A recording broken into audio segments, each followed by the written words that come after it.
Welcome to Delta Green Impossible Landscapes, brought to you by Black Project Gaming. Get read in at blackprojectgaming.com. I'm Vince, your host and handler for this campaign.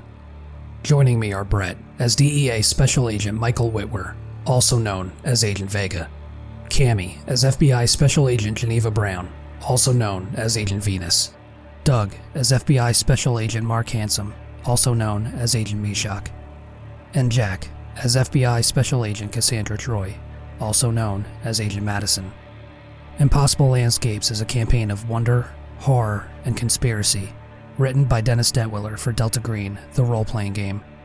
For more information on Delta Green, please visit delta-green.com. This podcast is intended for mature audiences. Listener discretion is advised.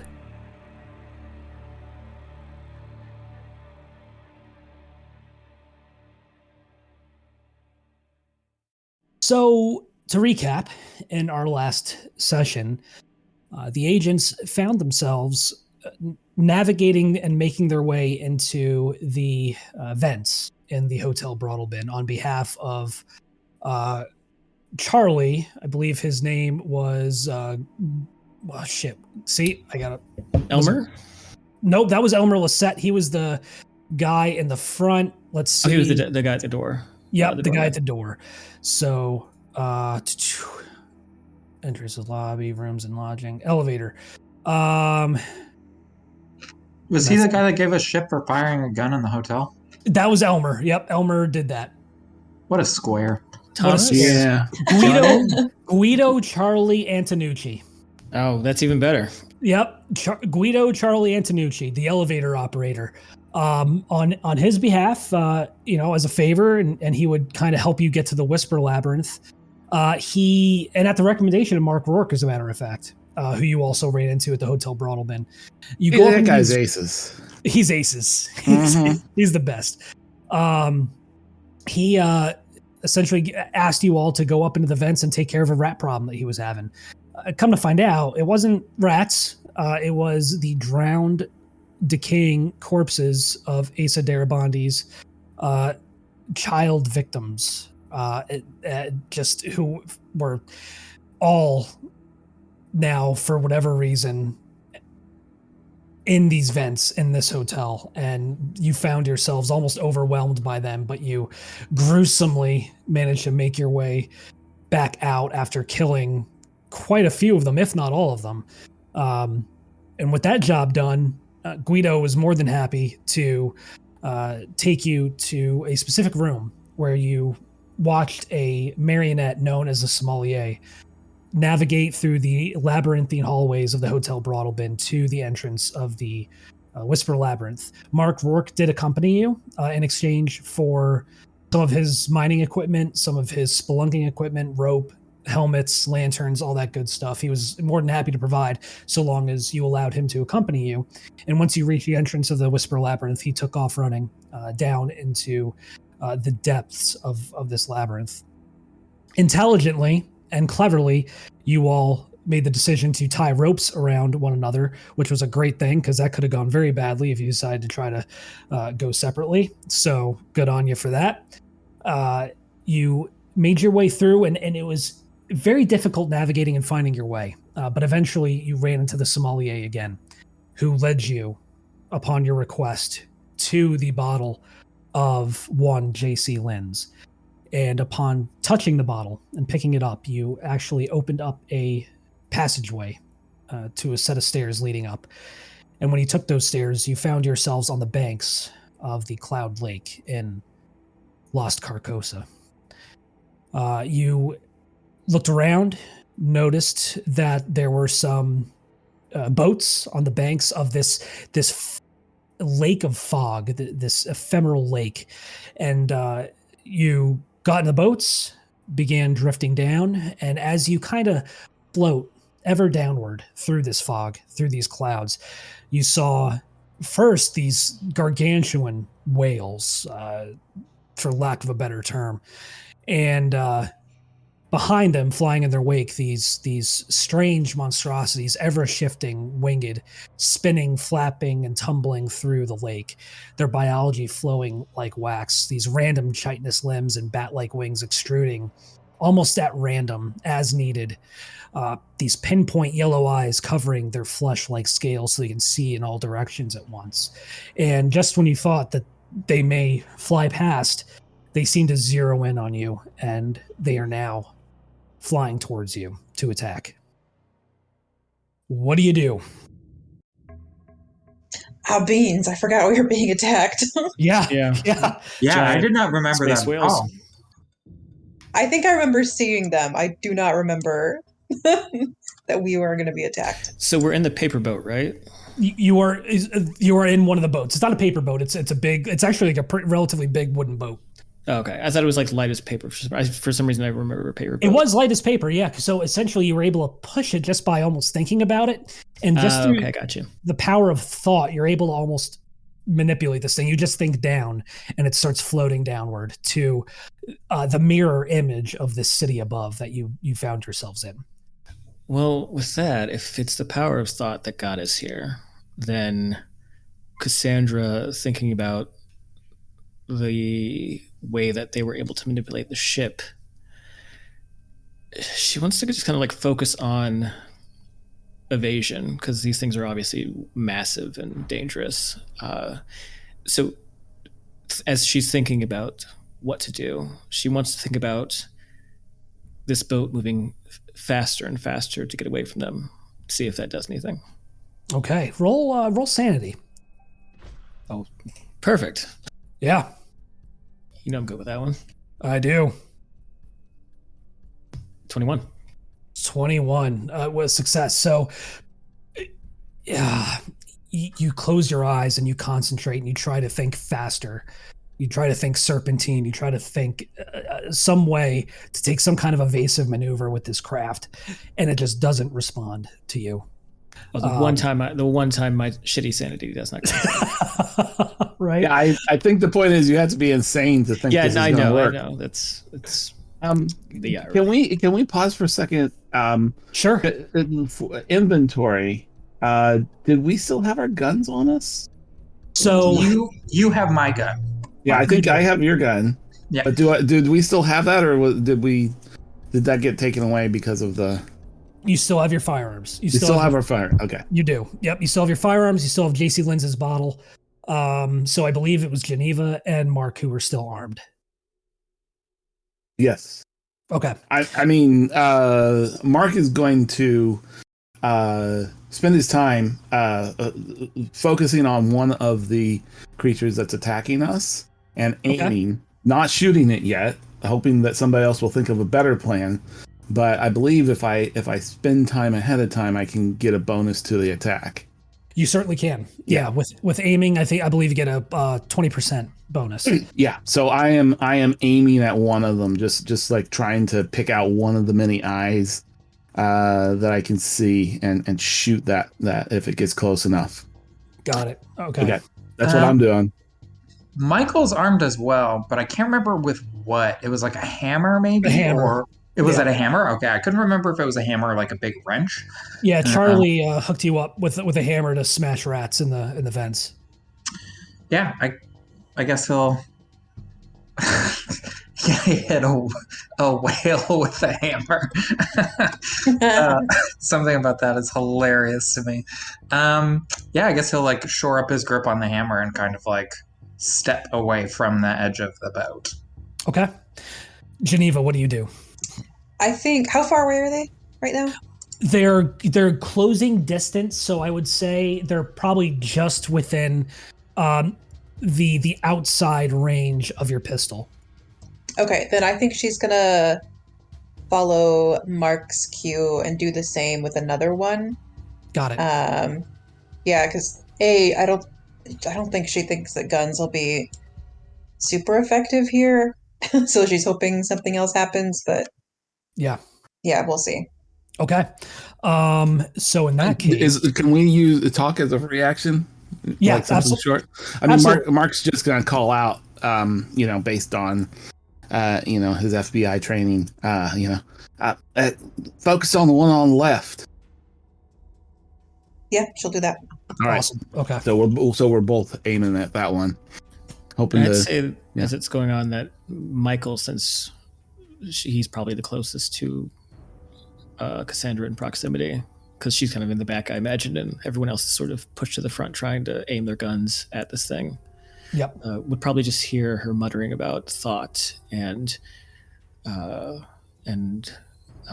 perception, and just, is there something we could do to just unthink our way out of this? I mean, I've been trying to unthink my way out of this since it started, and it hasn't worked so well so far. We brought this boat here. We came here because our minds are touched. Maybe we can do something with them. I've tried and I can't touch it, but maybe one of you can. Cassandra, I think the reason that the boat moved is because whatever brought us here wanted it to. Well, then maybe we can convince something to undo whatever this is, to give us safe passage.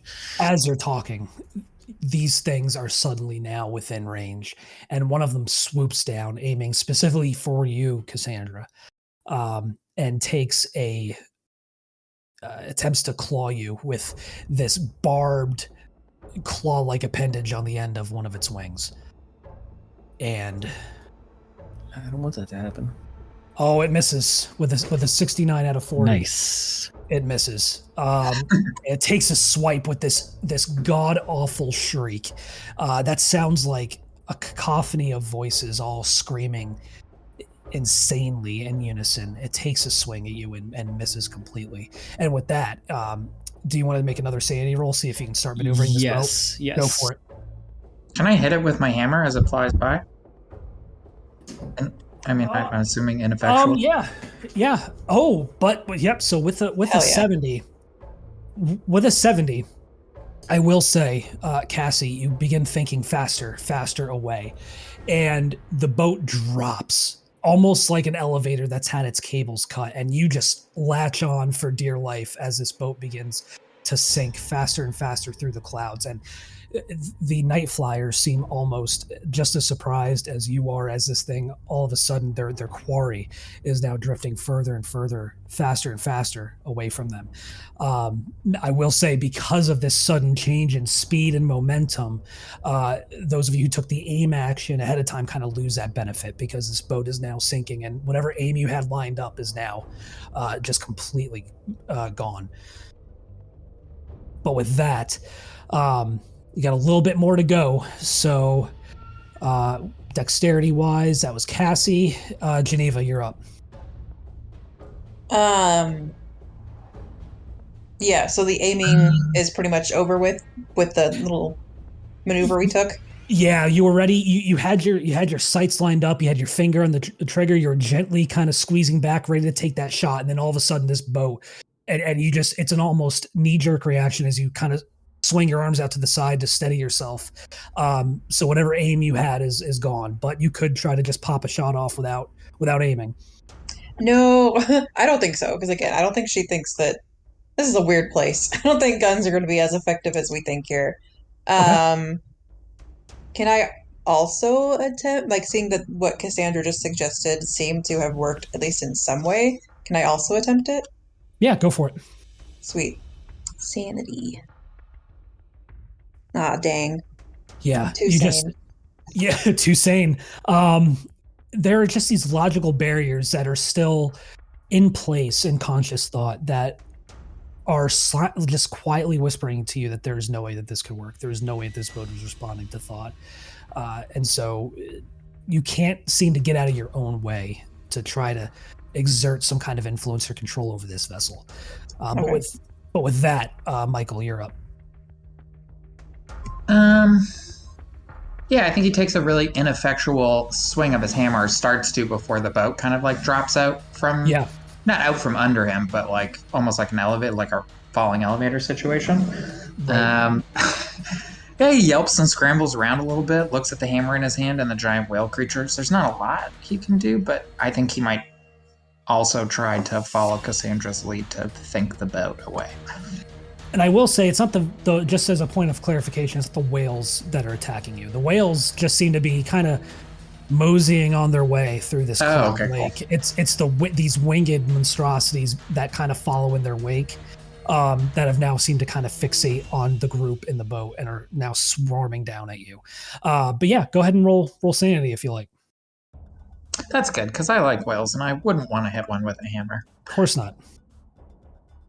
Hey, there you go. 96 out of 55. What are you thinking? What is your thought?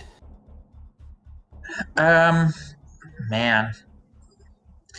I think Michael's main thought is like, absolutely nothing makes any fucking sense, and there's no point in holding on to any like expectation for things to go the way that you think that they should, or like cause and effect seems to be completely fucking different to the way that he thought that it was supposed to work. So yeah, he's just kind of letting it go and like, you know what? And anything could work. Anything and everything can work here, as long as the thing that brought us here wants it to. Maybe it wants this to work. With no particular direction to your thought, and it seems like for the moment, your will has overpowered that of Cassandra's. Because remember, in competing roles, highest roll wins, right? In this case, so the boat, directionless, begins to spin. Oh, you wanted to know which direction I wanted it. Or no. Just if anything, like, are you thinking? What was the intent behind the thought? Yeah. Oh, faster. Down. Get away from the things. Yeah. It is now. It is now falling so quickly that you literally have to wrap your arms around these benches within the boat to keep from being ejected from it completely. So actually, I need everybody to make athletics or strength checks, whichever is higher. Nice. Oof, my strength sucks. Okay, 29 out of 45 for Cassandra. That's good. 16 out of 60 for Mark. Also good. 42 out of 60 for Geneva, and 7 out of 60 for Michael. Nice job. You all are lucky. You managed to secure your arms around these benches, and Cassie, you peer a wary eye over the edge of the boat, and you see that ground getting frighteningly close as this boat continues to just plummet towards the ground. What do you do? This might be. Well, do I get a chance to add? Mark. Yeah, Mark. Yep, you absolutely do. I apologize. All right. So, Mark, seeing all this crazy stuff going on around him, and wondering how it is that Cassie and Michael are able to control this boat without seeming to do anything physical to do it, catches a bit of inspiration and grabs his mining helmet, like one of the few things I have here. Okay. Takes it off and throws it towards the creatures that are following us. As I throw it, I am going to think to myself that I want this helmet to expand big enough to capture these creatures and stop them from following us. Okay. Roll sanity.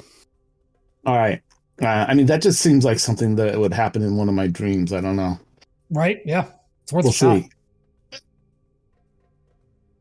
But I was successful in my sanity roll. With the 57 and a 66, the helmet just, you throw it and you can see the beam of light still emitting from the electric lamp on the outside as it just kind of spirals harmlessly through the fog. These night flyers attempt to close the distance, and even with their speed, find it difficult to get within striking distance with how fast this boat is moving. I would say all of you, especially those who have found themselves in control of the boat, you've essentially got one attempt left before this thing is going to collapse on the cobblestones below, or collide with the cobblestones below. So Cassie, you're up. As the speed is just whipping her hair around her face, and she's looking at these things flying above, and then seeing them careening closer to what you said, cobblestones, like a cobblestone street. Yep. Okay. And did we dive below the surface of the water? So that's the thing. There was never any water. It just seemed to be this mist, this fog. Okay, that's right. That's right. Yeah. She thinks about the symbol. She thinks about all the things that she's seen and focuses, and she just says, and with her mind, she just says, "Take us to the king," and just kind of focuses on, and she says, "Take us there safely." And so her basically her thought is just to get us to the court, the king's court, whatever it might be, safely. Okay, go ahead and roll sanity. What? With a 17 out of 33, that boat does not slow. It does not change course. It continues to drop. I would say that she would have said, "Get us to the king's court safely," out loud, so that everyone else could have heard her. Okay. All right, Geneva.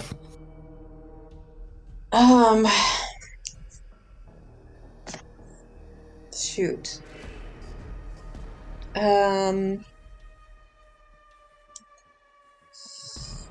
Are those wingy thingies still coming after us? They are, but it seems to be with less intent than before. They seem to still be kind of following the boat's progress down, but they are getting smaller and smaller as you kind of drop further and further. Okay. Because I don't know that she would attempt the mind thing again. Got it. Since it didn't work for her, and she's a little less like Cassie in terms of trying that kind of stuff out. So sure. I think for her, it's more about bracing for impact and how can we do the least amount of damage as possible. Me as a player, I have no clue, but I'm assuming she would have some kind of like emergency training to know something that she can try. So with this, it's pretty much you're just along for the ride. Sure. Yeah. Yeah. Once you hit, it's not going to be good. So with that, yeah, Michael. Yeah, I guess I don't know if that would count as her like thinking, like her psychic powers, like unintentionally, but that is what her mind is like racing, trying to figure out like how do we survive this when this impacts? How do we mitigate as much damage as possible to our precious bones that are about to snap? precious bones. Pick one word that your mind is focusing on right now. One word. I mean, I guess safe is the most accurate summary of all of those thoughts. Okay. All right. Go ahead and roll sanity. Okay. Nope. Too sane. Still 30 too out of sane. 43. Still too sane. Can't wait until we fail all of these sand rolls later. Right. Yep. It's coming. Michael, what's the plan? I don't know, Vince. I guess he'll, seeing as how, I mean, like, it didn't work, because plummeting to his death was definitely not what he wanted, but it had an effect, what Cassandra did, so he'll think, I think he'll just think, I don't want to die, I don't want to die, I don't want to die, over and over and over again. Got it. Okay. Roll that sweet sand roll. Man, my roll 20 is lagging today. 54 to 55. That's a success. What a fuck you of a success, too. Yes. Mark. Just a little too sane. Yeah, roll 20 heard me talking shit. I think Mark is still thinking of this just in terms of a dream. That's like the only thing that he can relate to as far as this goes. Yeah. And this happens a lot in his dreams, where he knows he can do something, but he tries to do it and he can't. And he just has to keep on trying it over and over again until it works. And so Mark is going to think I hope the airbags work. Okay, roll sanity. Okay. Come on, Mark. Come on. Oh, 23. 23 out of 66. We're all gonna die. You all watch. I mean, if you can, you are now moving so fast that gravity is exerting a force over you as you try to just peer out over the side of this boat and see what awaits you at the bottom. And just when you think you are going to impact, the boat slams to a stop. Its motion suddenly halted and suspended. And inches, if that, from the street below. I'll say you all take maybe a point of damage as your bodies are just suddenly racked with just the pain of impacting the bottom of this boat, being rocked with the sudden cessation of all momentum and movement. But the boat is stopped. The cloud lake is above. There's no sign of those whales or those winged things following them. And you find that you can safely exit the boat and step out onto the street below. However, I will ask everyone to make constitution rolls. That's because that's gotta fuck with your knees or something, right? Or your stomach, at least. Yeah, right. All right. Yes. So. Oh my gosh. All right, 58 out of 75 for Cassie, 58 out of 75 for Mark, 29 out of 60 for Michael, and 70 out of 85 for Geneva. You feel your stomach revolt and begin to tumble and turn and churn with just having been moved so violently and now all of a sudden coming to a dead stop, and it threatens to expel whatever might be in there.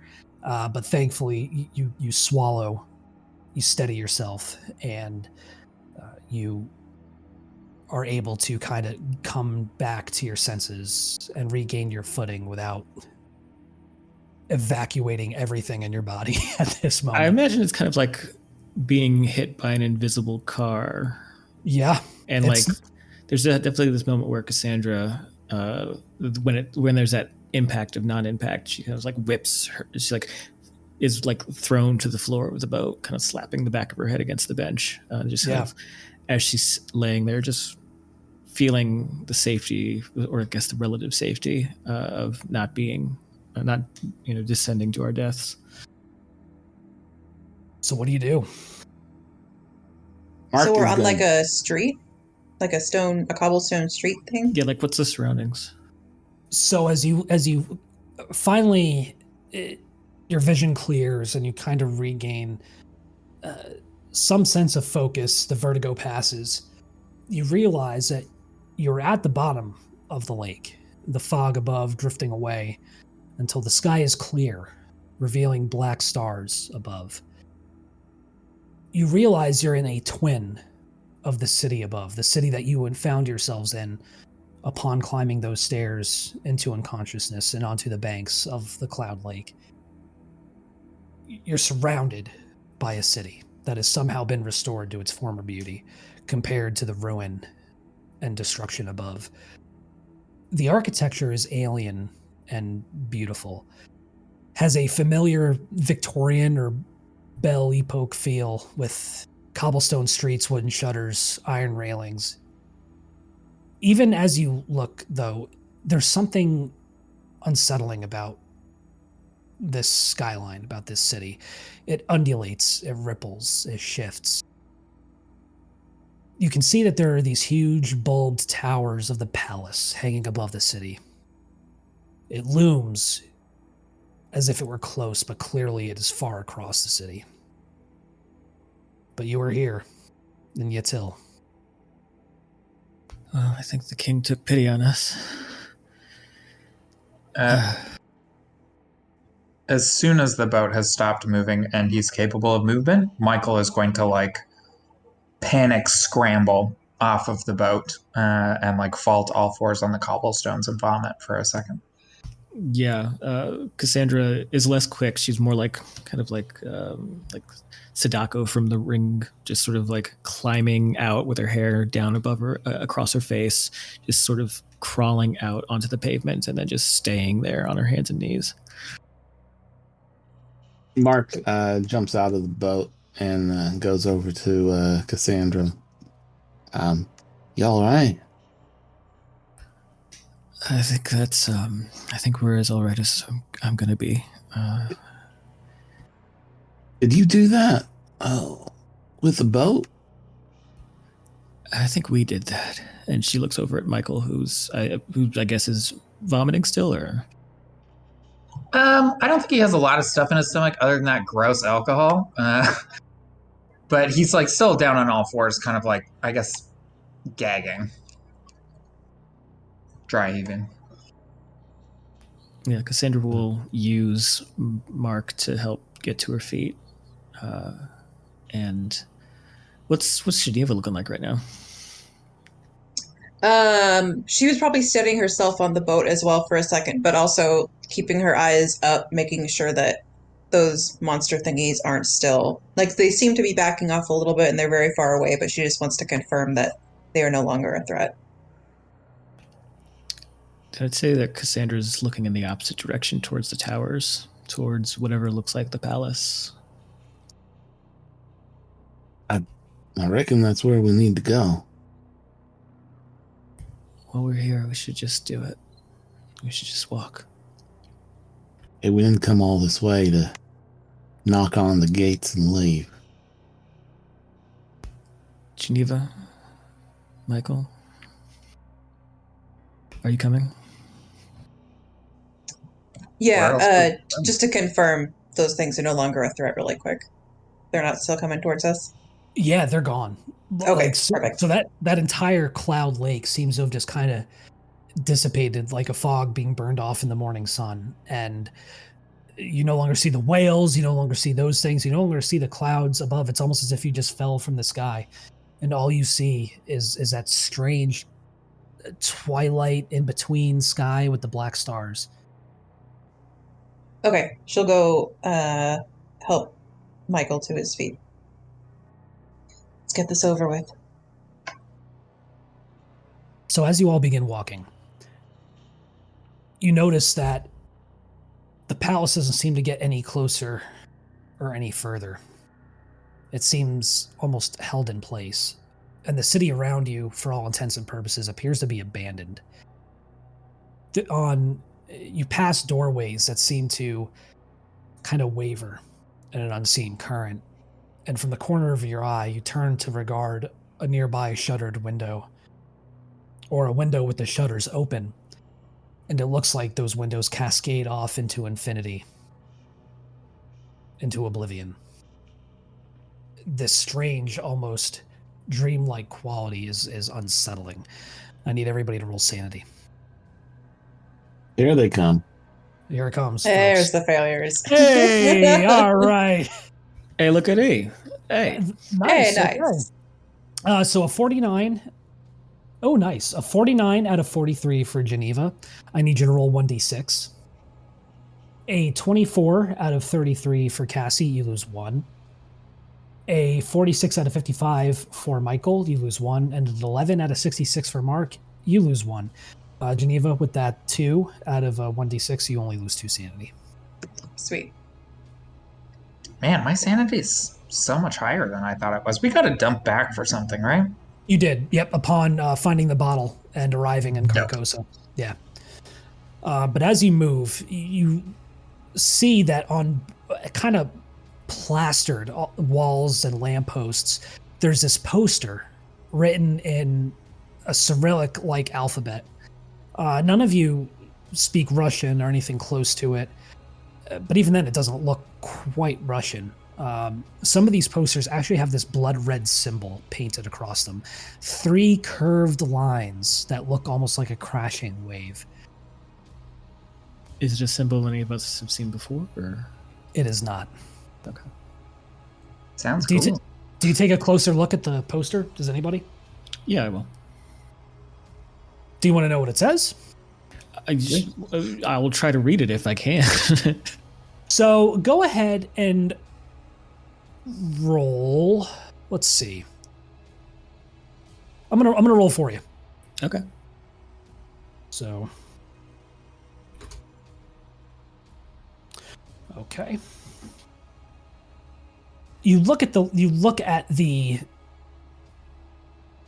it and you think that for a moment you can make sense of what it's saying. That you can make sense of the script, that it's speaking to something in you, and even though it's a language you've never seen or experienced before, you might know what it means. But suddenly you find yourself trapped in this feedback loop. And your head just rings with pain, almost like a bad migraine that's all of a sudden just descended upon you in the matter of seconds. I need you to go ahead and roll 1d4. 4. You lose 4 sanity. You love to see it. Yep. Not... And try as you might, you can't even think clearly in English. Yeah, I'd say that there's a weird moment that she begins speaking in a language that she doesn't even know, calling out for some help from the others.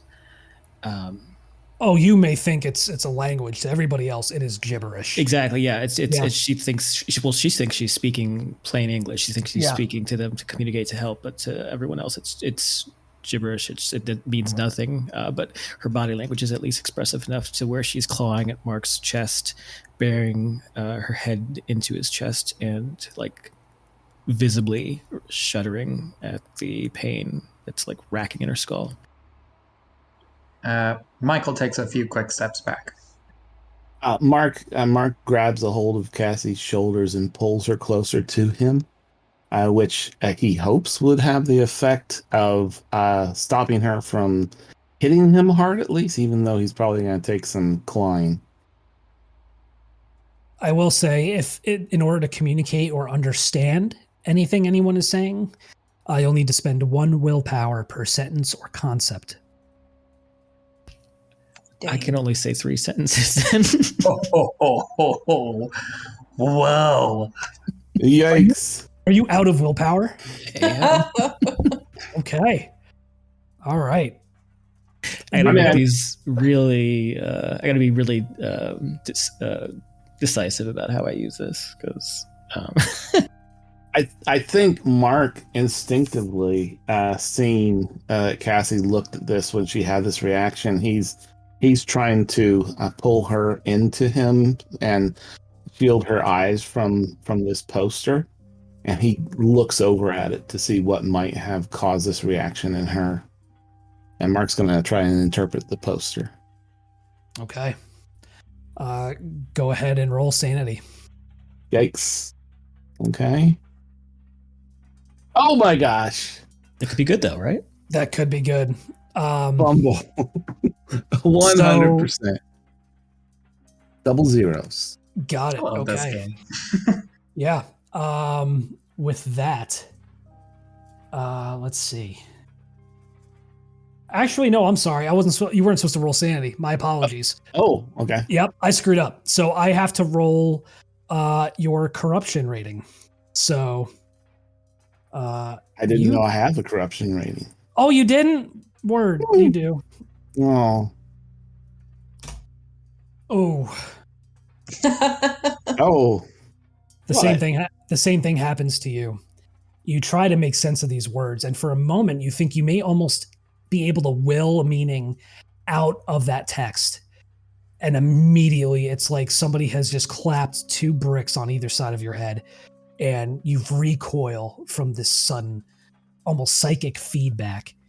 And the closest you could think of is it's a stroke, and you just lose all ability to think, to comprehend in English. I need you to go ahead and roll 1d4. Jeepers. Oh, that's a 4. Man. You lose 4 sanity. Okay.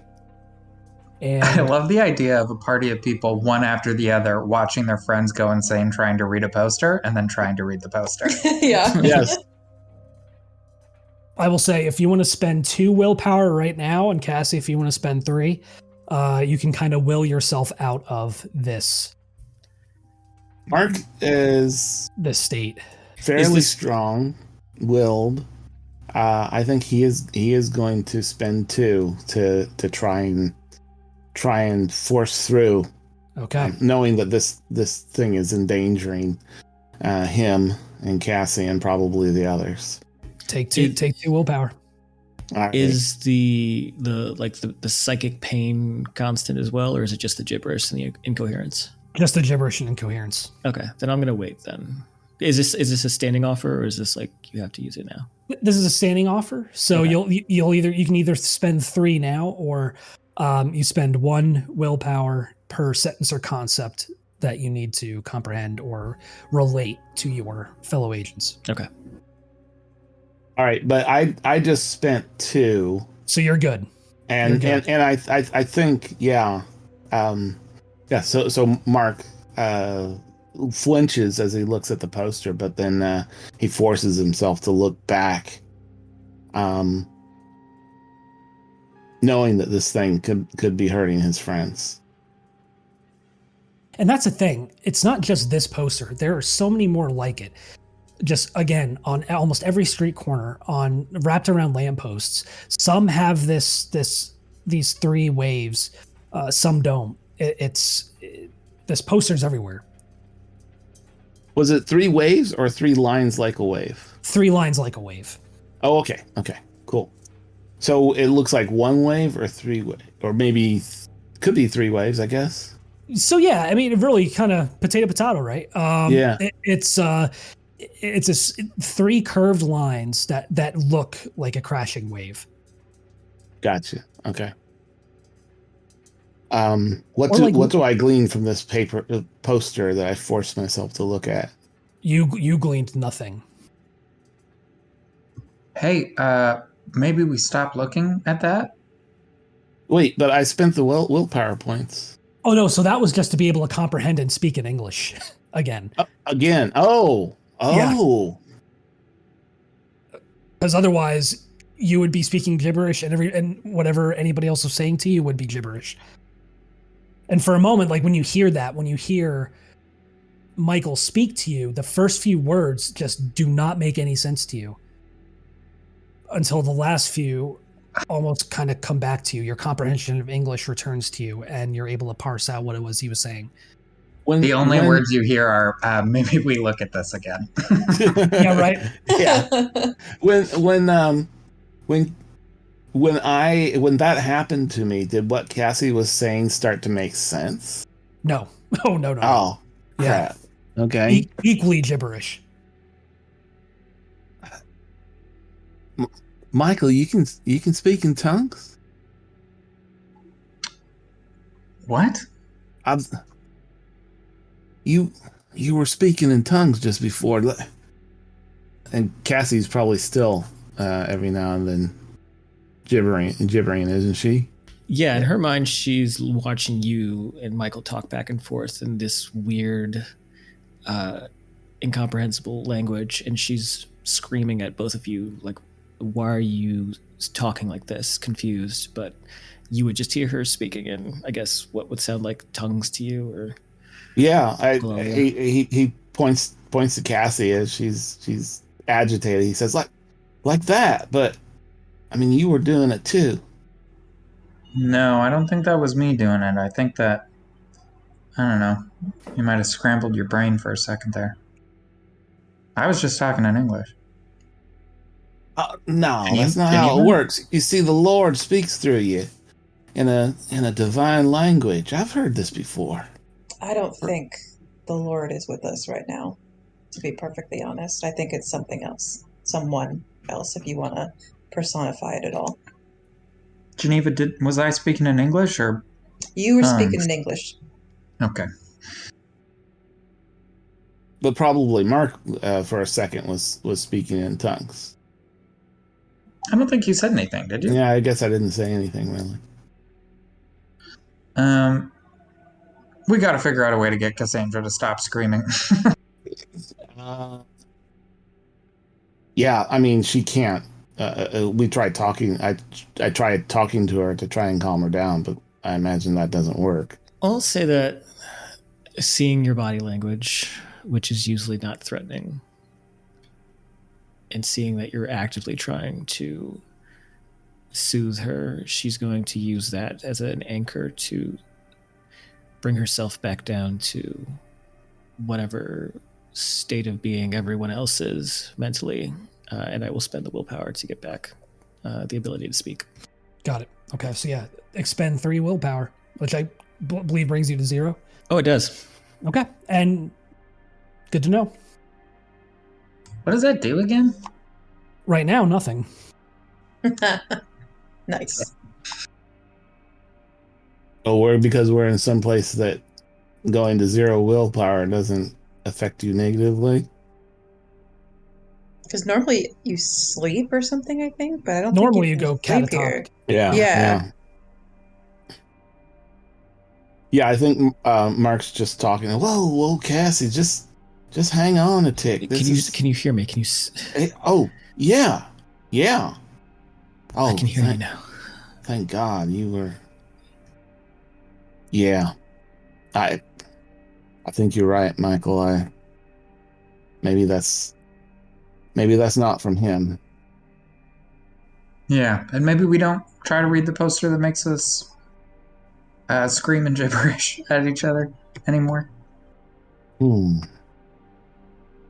I honestly think we should try and enter. I know this is maybe against our way of normally doing things, but it seems like interacting with stuff here is not a good idea.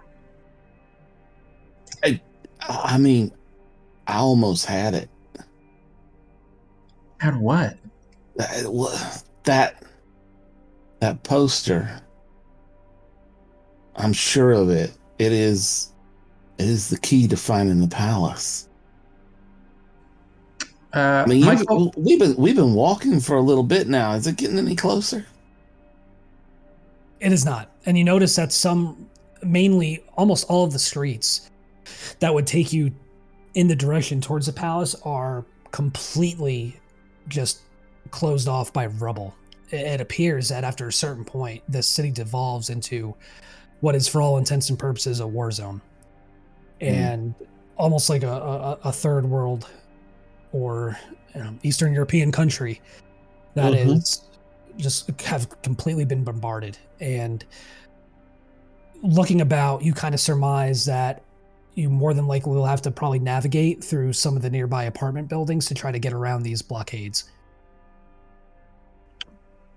So despite what Michael had previously said, it's almost like that thing where it's like when you're trying not to think about something, you think about it. Right. He's going to glance over at the poster and take a look at it. Okay, you trying to understand it? Yeah. Oh boy. All right. I got willpower for days. Well, just kidding. No, I don't. Well, so you all are gluttons for punishment, man. Let me tell you. But in this case, so God damn it, Brett, go on your character sheet under foreign language. Write Tartesian. Hell yeah. Yeah. Hey, gone. I'll give you the spelling here. And take 20%. 20% of what? In that skill. Oh, okay, sure. And you understand it. And it says, very simply, the soldier of Yatil is the guarantor of victory. Huh. I don't know why you guys thought this was so hard to read. It just says the soldier of Yatil is the guarantor of victory. Wait, you can read pretty it? clear. It makes sense to you. Yeah. And you know it's Tartesian. And he stops and thinks about it for a sec. Cartesian, I guess? Huh. What is that? I don't know. A language? You don't know a language you know. Yeah. Does that really surprise you? I guess not. It's not the strangest thing that's happened to us today. No, I thought my fiance was a demon for a while. So that was pretty weird too. She probably still is. Yeah, maybe. Let's deal with one problem at a time. Yeah. Oh, this is Yatil. Just like they wrote about it in the postcard. Yeah. Maybe. What I'm gonna pull out the postcard again. There's a name on the front. Can I read it? It looks like it's like starts with a J, but Oh no, I think that's just the art. oh, okay. Yeah.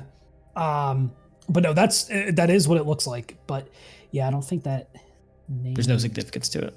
I don't believe so. No. Okay. Never mind that. Well, Cassandra pulls out the postcard at the mention of Yatil. Yatil. I'm guessing on that one. Sounds as good a guess as any. At Yatil, and turns it over and reads the passage out loud again. Dearest M, made the crossing with a strange little man called Mosby. All is well. The towers of gold are magnificent, and Yatil is a wonder. Say hello to V for me. Abigail is here. Wish you were. You said that these towers are gold, right? Or are they like a different color? Yeah, they're very opulent, baroque. Well, unless someone here thinks that they can move a bunch of rubble with their mind, we're gonna have to figure out a different way to get there. Maybe we could cut through one of those buildings. It's worth a shot. You know, it's never gonna feel right the way that we talk about these things, and it's natural. I don't really think it matters how we talk about these things. You know? Unless it matters to you, I guess. No, just the mention of moving things with your mind and being here, and you know, it's just nothing that seems real when you talk about it. You know, it's a thing that you read in science fiction books and in comic books and movies. I'm honestly not really sure any of this is real. So I've just kind of been treating it that way. Anything is possible, probably nothing's real. I think I might be like at the scene of a car accident or something, like bleeding out my last breaths on pavement somewhere. That's my best guess. Yeah. Well, Mark, you had an idea? I guess not. Mark? Oh, yeah, look, that building over there, it looks like if we cross through inside, we might be able to get closer. Cassandra will shrug and just start to walk in that direction. Go ahead and roll sanity. All of us, or? We'll just say Cassie because she's kind of leading the way. Okay. Come on now. Okay. Let's see. You lose one sanity as you attempt to move, and it seems like you're sent back 20 years earlier to the night floors, and the entire world seems to shift around you to thwart your movement. Does it feel like it's a hallucination or something, like I say a visual representation of it, or is it's just like a physical sensation that paralyzes? Almost a bit of both. Like you find yourself walking towards this building, and it feels, you know, with what direction you're going in, but suddenly you just find yourself standing in front of one of these blockades of rubble, unable to move any further. Yeah, Cassandra stands in front of it, having just seen this flash of one of the hallways, remembering the men with the gas masks and the shotgun, remembering seeing Michael's face in the void. Just stands there in front of it, essentially shell-shocked. Her eyes are wide and her hands are twitching at her side. You good? I can't move. What do you mean can't? I thought about getting into the building, and I just saw the night floors. I saw the past, and it's led me here, and I can't move from it right now. I can't move on from it. Cassie, I know we haven't known each other for very long, so it doesn't really matter what I say or what I think, but just let it all go. It's gonna hurt less when it happens that way. I'm trying to. Go ahead and roll another sanity roll for me, Cassie. I swear to fucking... Oh, no. Literally this entire game, I rolled shit for sanity. You have 27. This is... Yeah, you snap out of it, but you try to move and just you try to make your way to that door, and once again it's further away than when you started, and you get no closer to the building, no closer to the doorway, no closer to the entrance. Am I back with the others though?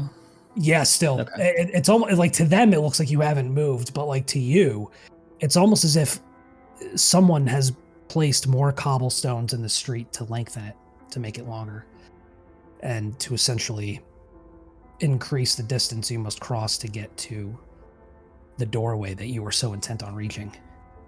Spooky. Someone else needs to go.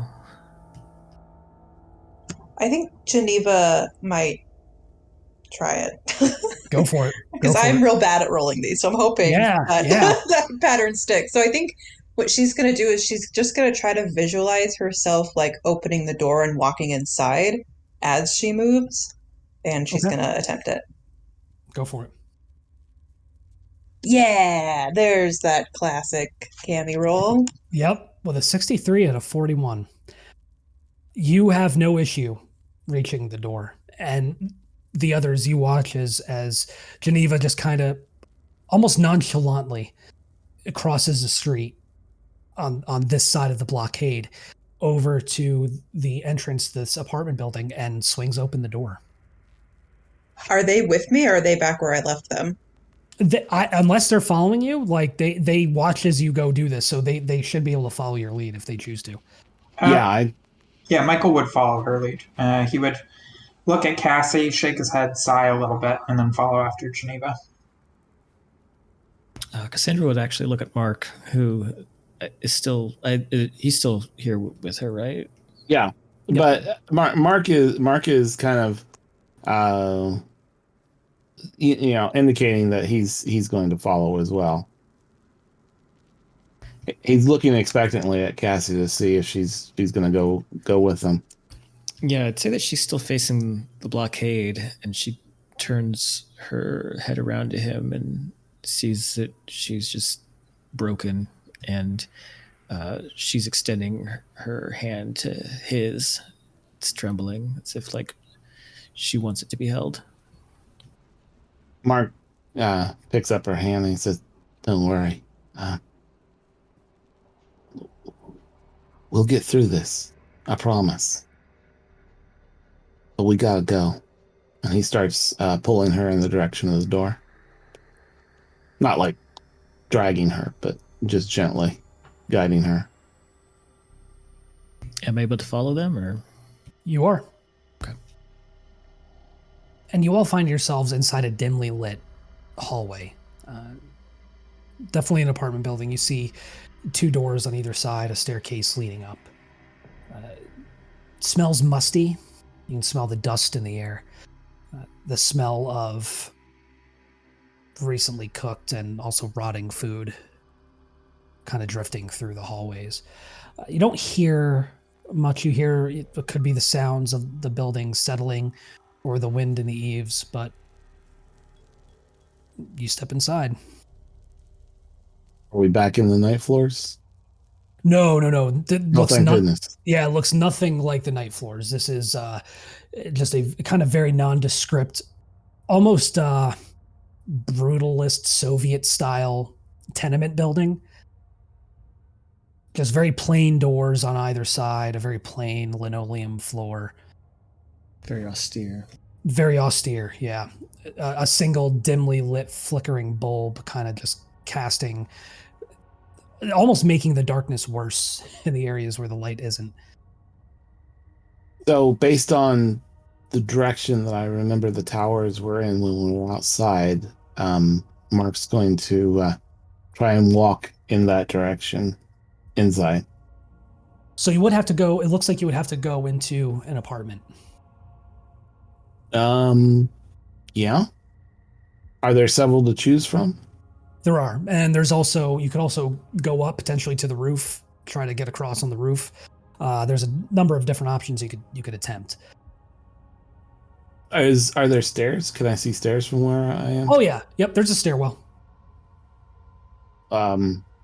Mark looks up and down the hall. He sees the stairs and he says, and Jacob left Beersheba to set out for Haran. When he reached a certain place, he stopped for the night because the sun had set. Taking one of the stones there, he put it under his head and lay down to sleep. He had a dream in which he saw a stairway resting on the earth with its top reaching to heaven, and the angels of God were ascending and descending on it. What do y'all say? Should we take the stairs? Cassandra actually looks at Geneva, since she seems to be the one who's the most able to navigate things so far.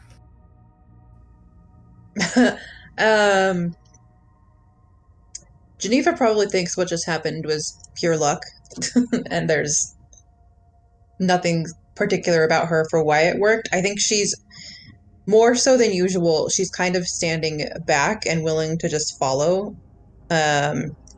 Based on my memory of how the previous session went for her, I think she had like a breakdown or, a mental, she had like a freeze or she had something that happened. And so I think she's still kind of recovering that, and she's not stepping forward and taking the lead as much as she usually might. So when Mark asks that, she makes no indication that she like disagrees. More just like yeah, might as well kind of look to her. Yeah, seeing Geneva just sort of agree, Cassandra will nod her head and say, "Yeah, okay." Mark looks at Michael and says, "When there's a ladder in front of you, Michael, you climb." And he starts walking towards the stairs.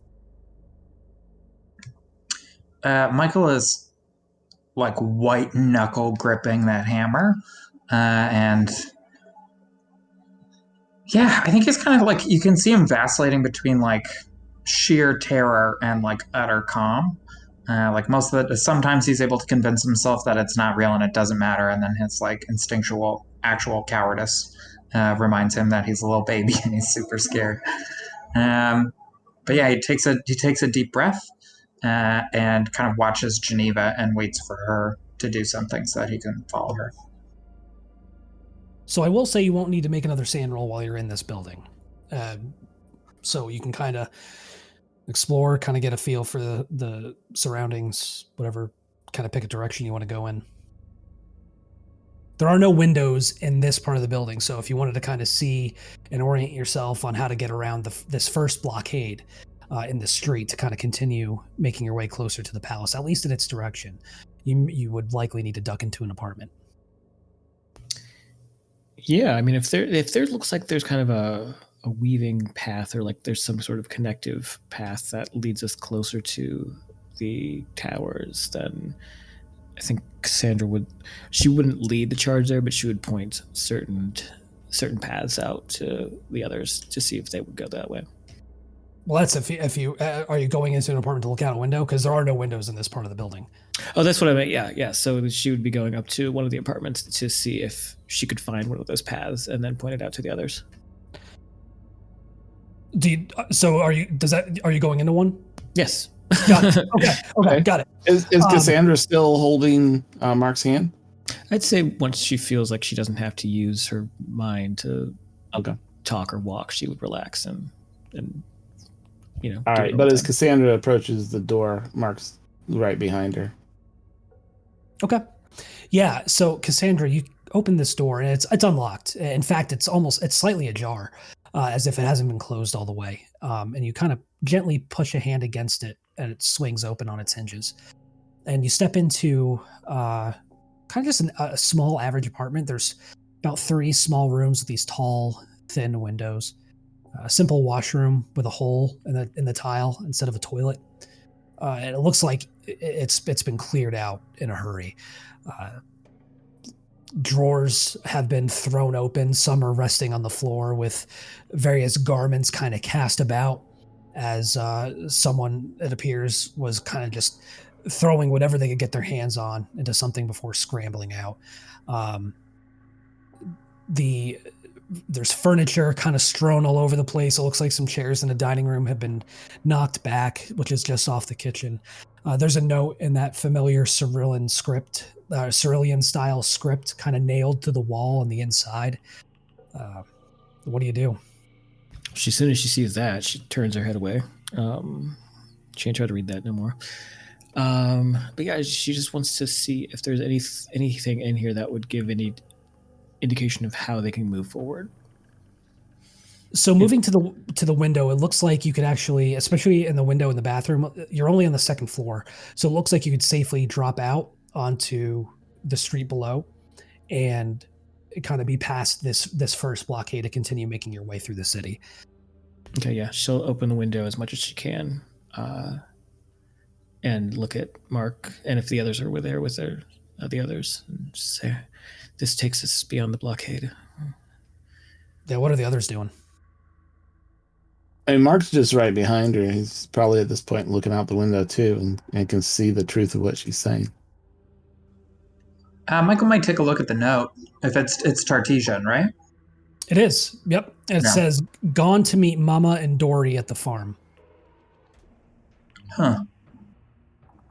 That sounds oddly normal. What's Geneva doing? I think just still following. I don't think she has any thought to do anything different than whoever is deciding to lead is going at the moment. I think she's still recovering from everything. Fair enough. So with that, I'm assuming following Cassie's lead, it's relatively easy to kind of bring yourself out onto the windowsill. And it is a little bit of a tight fit. This is a very narrow window. But you kind of, settle your ass on the sill and then kind of slowly lower yourself and drop down to the cobblestone below. There's a little bit of an impact. I mean, especially with your, the ages that you all now find yourselves in. It definitely shocks the knees a bit, the lower back, possibly even more so. Mark's got some rope, so at least most of us. That's right. Yeah. You do have the rope left over from, you can easily fashion a makeshift, or not even a makeshift. You can just lower the rope down and lower yourself safely down. Yeah, shimmy on down. Yeah, I think the last person will probably have to jump, but... Well, since, Geneva and Michael are younger than us, right? They are. Yeah. Age before beauty. So, yeah. Well, Cassandra and Mark will go down first. Okay. And we'll say, for the purposes of brevity, relatively easy for you all. Again, it's only the 2nd floor. Relatively easy for you all to get down to the cobblestone street below. But it isn't long before you reach another blockade. Again, this rubble seems to be everywhere. This time, it's actually a collapsed building that seems to have kind of just, its facade completely fractured and crumbled down into the street. But if you want to continue, someone's going to have to make one of those sanity rolls. Love it. I can do it. All right, go for it. Come on. Did it ask you for... Oh, there we go. Hey, all right. There's these failures that we've been waiting for. 73 to 54. You your gaze falls on another apartment building. And this seems to be definitely like a residential kind of tenement block type area, where there's an apartment building on every corner. And kind of getting a feel for the city and making your way through, this is another good spot to potentially make yourself make your way around this obstacle, this obstruction. So you effortlessly make your way to the door, open it, and it's almost a mirror image of the last one. Only this time, there's a door standing open on your left, and you can actually hear sounds of activity from inside. What kinds of activity? It seems like quiet conversation, chatter. Cassandra will try to go towards the door, just to see if she can see who's talking. So as you move closer to the door, you can't exactly see. Like if you're just peering through, you just kind of see shadows moving She's about. more interested in she's actually more interested in the dialogue. She wants to know what they're talking about, if possible. It is in a language you don't understand. It is vaguely Eastern European, Slavic, maybe. Okay. Do any of you speak any kind of Slavic languages? I mean, Michael understands it if he's listening. Yeah, because the Tartessian the writing is like Cyrillic. Oh, gotcha. Correct. Yeah. And it's tough to make out. And again, you're not fluent by any stretch of the imagination. You can kind of parse out reading. The spoken word is a little bit more difficult. But from what you can tell, you hear pass the sugar. It sounds like someone's having a meal. They're just asking to pass the sugar, I think. Should we knock? Maybe we just introduce ourselves, yeah. Cassandra will knock. You hear a voice, a woman's, come from inside, slightly muffled. Again, you don't understand it, but Michael, it sounds like either enter or come in. Either way, an invitation to enter the apartment. Yeah, they asked us to come in. Do we go in? I mean, what else are we going to do, right? Yeah, let's just go in. You step inside, and you're immediately hit with the smell of cordite, burnt gunpowder, and blood. So thick you can almost taste it. Ooh, that took a turn. And you looked into this center room, this main room in the apartment, and you notice that there are these 3 chairs that seem to have been dragged to the center. Pools of blood and brain matter scattered around them. There's a table knocked over, bullet holes in the walls and ceiling. But then you turn and you see 3 people gathered around a small table just off the kitchen. One silhouette is vaguely female, the other male, the other decidedly a child. Each one has a blood-stained pillowcase over their head marked by a bullet hole and muzzle burn, slick with blood and brains. And it appears they are sitting down for tea. There's saucers and cups, and the female figure appears to be pouring tea from a small pot into the cup for the child and the cup for the male. And they look up and regard you from behind these bloody, wet pillowcases that obscure all of their features. One of them, the male, says something, and Michael, you instinctively know that it's a greeting. It's a hello. I actually need everybody to roll sanity. Yeah, I was like, I think Michael would be sense. way too shocked to translate that for everyone. Yeah. Ooh. All right, yeah. So Doug with a 74 and a 61 needs you to roll 1d4. Geneva with a 21 and a 41, you lose 1. Cassie with a 71 and a 27 needs you to roll 1d4. And Michael with a 13 and a 53, you lose 1. So Mark, you lose 3, and Cassie, you lose 2. Love it. What do you do? Mark just jumps and recoiled backwards as he sees this scene. Hey! Yeah, What there's the- Sorry. No, I that he was just saying what the. Yeah, there's a moment where Cassandra looks at the family with the bullet holes and the pillowcases, and it's not too shocking at first until she looks at the young boy. Vaguely, yeah. Yeah, the vaguely young boy, and she's just kind of instantly reminded of Bradley Jr. and recoils a bit, covers her mouth with her hand. Is the blood fresh, or is it like... Very fresh. Yeah, that would set her over the edge. You speak English? Yes. Please come in. We are just sitting down to have tea. You will join us. It is always good to have guests. Michael looks at Geneva and frantically shakes his head. Sorry, I was taking a bite of something. Geneva, I think she hesitates. But like at this point, what the fuck else are they gonna do? She's kind of slowly adopting that Michael mindset of, well, it doesn't matter, what the hell. So I think she's gonna go sit down. The male said, from what you can tell from behind the pillowcase, says, I am Lamarck. This is my wife Aniette, and this is our boy Bissar. When Geneva goes and sits down at the table, Michael will let out like just a little tiny one. You probably wouldn't hear it unless you were pretty close to him, like almost like a whine.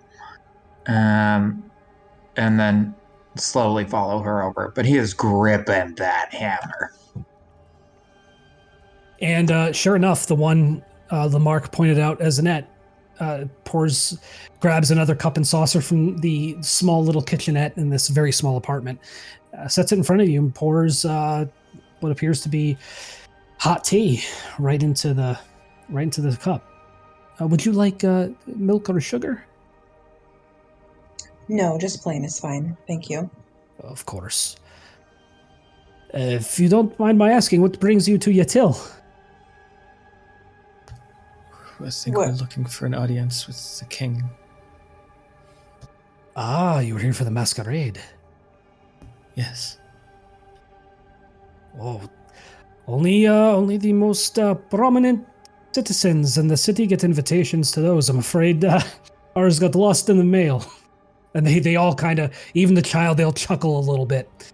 A very unsettling image, considering they're all still wearing these blood-stained pillowcases with the bullet holes in them. We have an invitation, actually. Ah. You hear that, Annette? We are dining with royalty. Cassandra looks at the others very concerned that we're now royalty. Again, there's like this little chatter of quiet laughter. Miss, would you like tea? Which one is she talking to? To you. Oh. She looks at the others concerned again. Yes, I'll take a cup. The child, Basar, jumps down from his chair and begins playing with what looks to be like a toy tank and some little tin soldiers on the ground next to the table, offering up a seat for you around this small little table. And Annette very eagerly pours you a cup of tea. Thank you, Annette. Is there... And she looks at the others to see if they want to join. No, none for me, thanks. Good. Yeah, I mean, I think Geneva drinks it. I mean, I guess she smells it first to make sure it smells like tea. Yeah, and then she'll drink it. Just a very it's a strong but good black tea. Yeah, as Geneva takes a sip and doesn't see any immediate reaction from her, Cassandra will follow. Michael will put the cup up to his lips like he's drinking, but not drink it. Okay. Lamarck, you assume, looks at you. You see the head moving to regard each of you. If you don't mind my saying, you all appear to be lost. Do you know where you're going? No, not in the least. We just got here. We're a bit turned around. That's fair. Well, if you head up to the actually, if you just head down the hallway, there should be a door to take you out onto the next street, and then you'll want to go down maybe 2 blocks. And if they haven't cleared the rubble by now, you'll likely need to cut through another apartment building. But when you get to that one, again, 2 blocks on your right, you'll want to look for a man. They call him the anarchist. He lives on the 3rd floor. You'll want to see him. Thank you. Why do we want to see the anarchist? It is a name. He's a very colorful fellow. He will be able to help you get the rest of the way. Okay. He fancies himself some sort of revolutionary. It's quite funny. What's his revolution? Against the king. What does the king stand for? Oh, well, the king stands for stability. They are the royal family. We have been under siege by a false king. Many have died in this war, many more are starving. But the royal family has remained steadfast. And every night they throw this masquerade. A reminder that despite all of this chaos, some things do not change. We should get going so that we're not late. Thank you, all of you. Of course, remember, out the back, down 2-3 blocks, apartment building on the right. Cassandra will just stand up and start to walk towards the exit, which would lead to the path that I mentioned. Yeah, easy enough. What do the rest of you do? Cry. Mark's happy to get out of there. So he follows Cassandra at the first opportunity. Yeah, same. Okay. Well, thank you for stopping by. It was very good to meet all of you. Please take care. Be safe. So long. Such a nice family. Yeah, Cassandra is visibly shaking, but she is just very steadfast in her path to navigate the path that they had mentioned. Okay. Yeah, you turn out of the apartment and turn to your left, and there is a door at the end of this first floor hallway that opens out onto the street. And again, you see that you're a little further down from that second blockade, that second obstruction with the rubble and the collapsed apartment building. And yeah. What do you do? I'm gonna head to the 3rd floor if it's possible. Okay, so to do that, you'll need to head down a few blocks, which is going to call for another sanity test. Oh, great. I mean, you've got the best odds of failing. So and yet, this entire session. And yet, you gonna give it a shot? Finally. Okay, there we go. 41 out of 25. This time, it all comes back to you, Cassie. It's like being back in the night floors again. It's like learning to operate in this strange dream logic once again.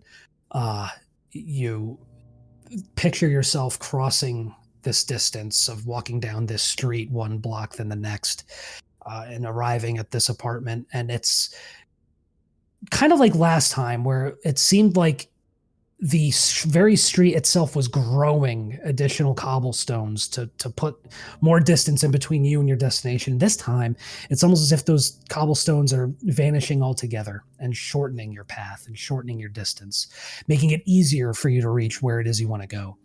And once again, you find yourselves in another apartment building. To the 3rd floor, unless anyone wants to do any scouting into the lower floors. No. Yeah, no. Yeah, we just want to get through here as quickly as possible, I think. Like, I, the player, kind of do, because I bet some of the shit is really cool, but there's nothing good for our people here. Then yeah, we head up to the third floor to see if we can find this anarchist. So you climb the stairs up to the second floor, then eventually to the third. And there are 4 apartments on this floor, but the second your feet kind of hit the landing and there's a creak of the floorboards settling. One of the doors at the far end kind of cracks just slightly and you see a face peering out. And then the door swings open and you see a young man with a carefully waxed mustache and these small square spectacles kind of waves at you. Hurry. Okay, yeah, Cassandra will just on instinct do it. Look at the others, shrug her shoulders. Yeah, goes in quickly. Are you the one they call the anarchist? Yes, inside. Oh. Yeah, Mark goes inside. He shuts the door behind him, and you see set up in the middle of the room is what appears to be a table covered with bomb-making material, sticks of dynamite, clocks, wires. He looks at you all. You are going to the palace, yes? Yes, we're trying to anyway. You will want to look for Ambrose in the clockwork factory on the other side of the war zone. He will get you there. Look for him on the pier. Out of character, we don't know that name, but out of character, we know that name, right? You may. I can't recall. Was that Ambrose? Jenny's dad? No. Oh, okay. No. Ambrose was an old figure from the mythology, right? Maybe. What? Uh-oh. Did I break Doug? Broke Doug. Yeah, I remember that name. Yeah, I remember it too. I'm just trying to figure out why. I'm not seeing it in my notes. Lots of names coming at you. Let me see if it's popped up before. Let me go back through mine. No, maybe not.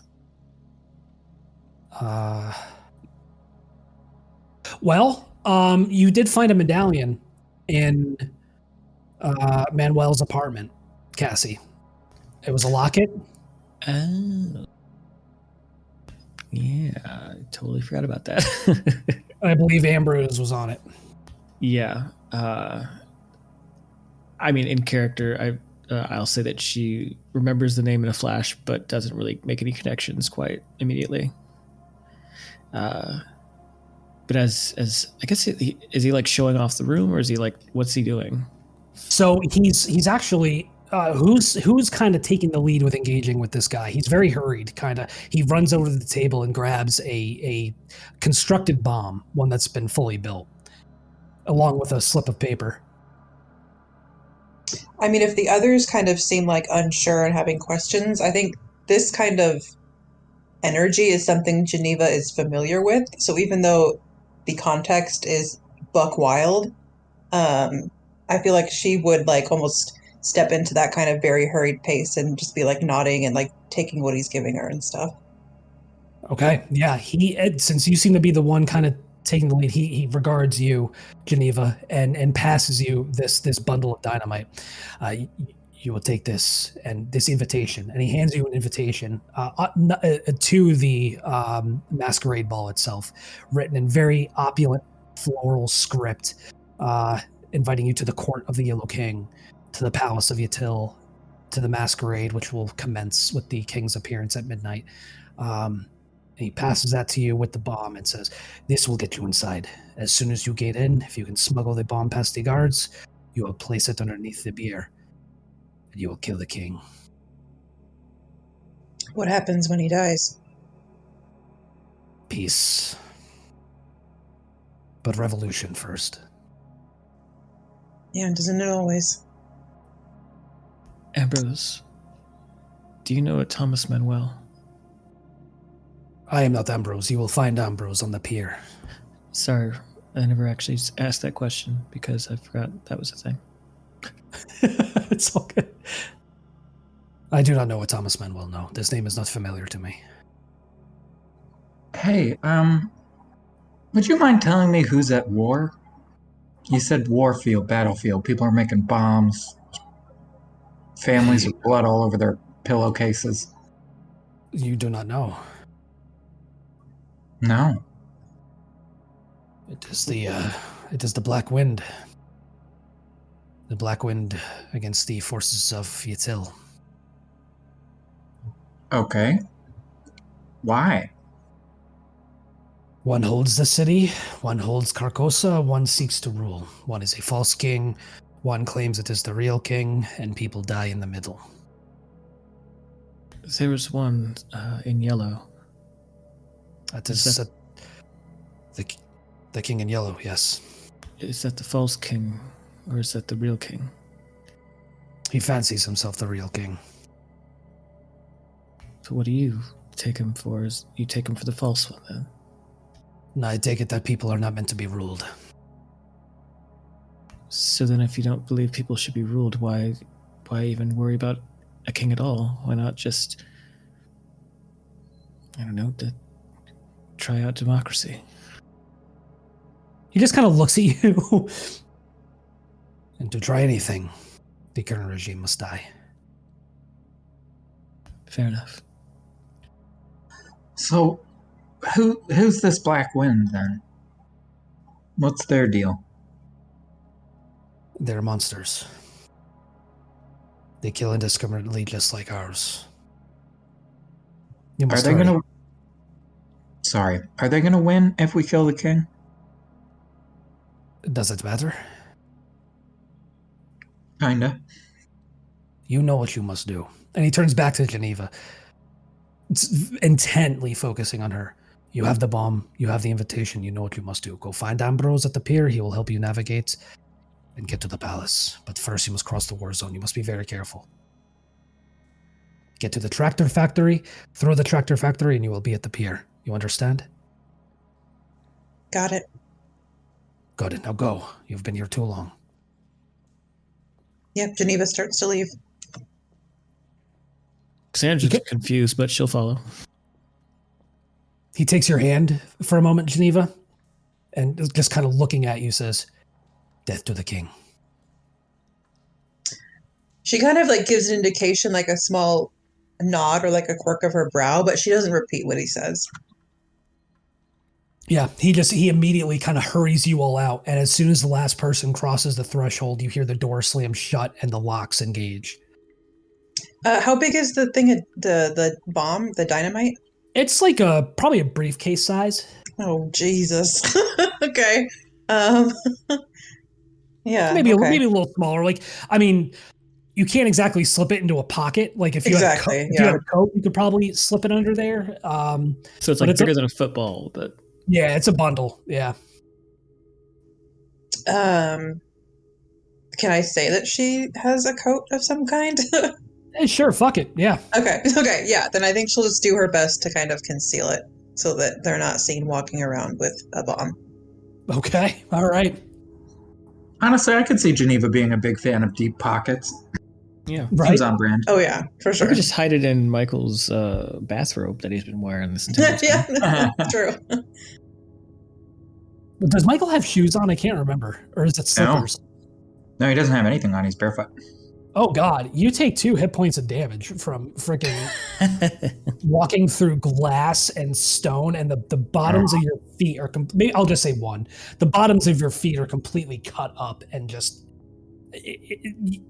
adrenaline, thankfully, and the sheer shock of being where you are and seeing what you're seeing have taken your mind off it. But yeah, it doesn't feel great. He's walking like you would across a rocky beach. Like, you know, when you're kind of like tiptoeing and you're like, he's been walking like that the whole time. Got it. Okay. So you take another stairwell down and you head back out to the street. Yeah, because he said to go look for the tractor factory.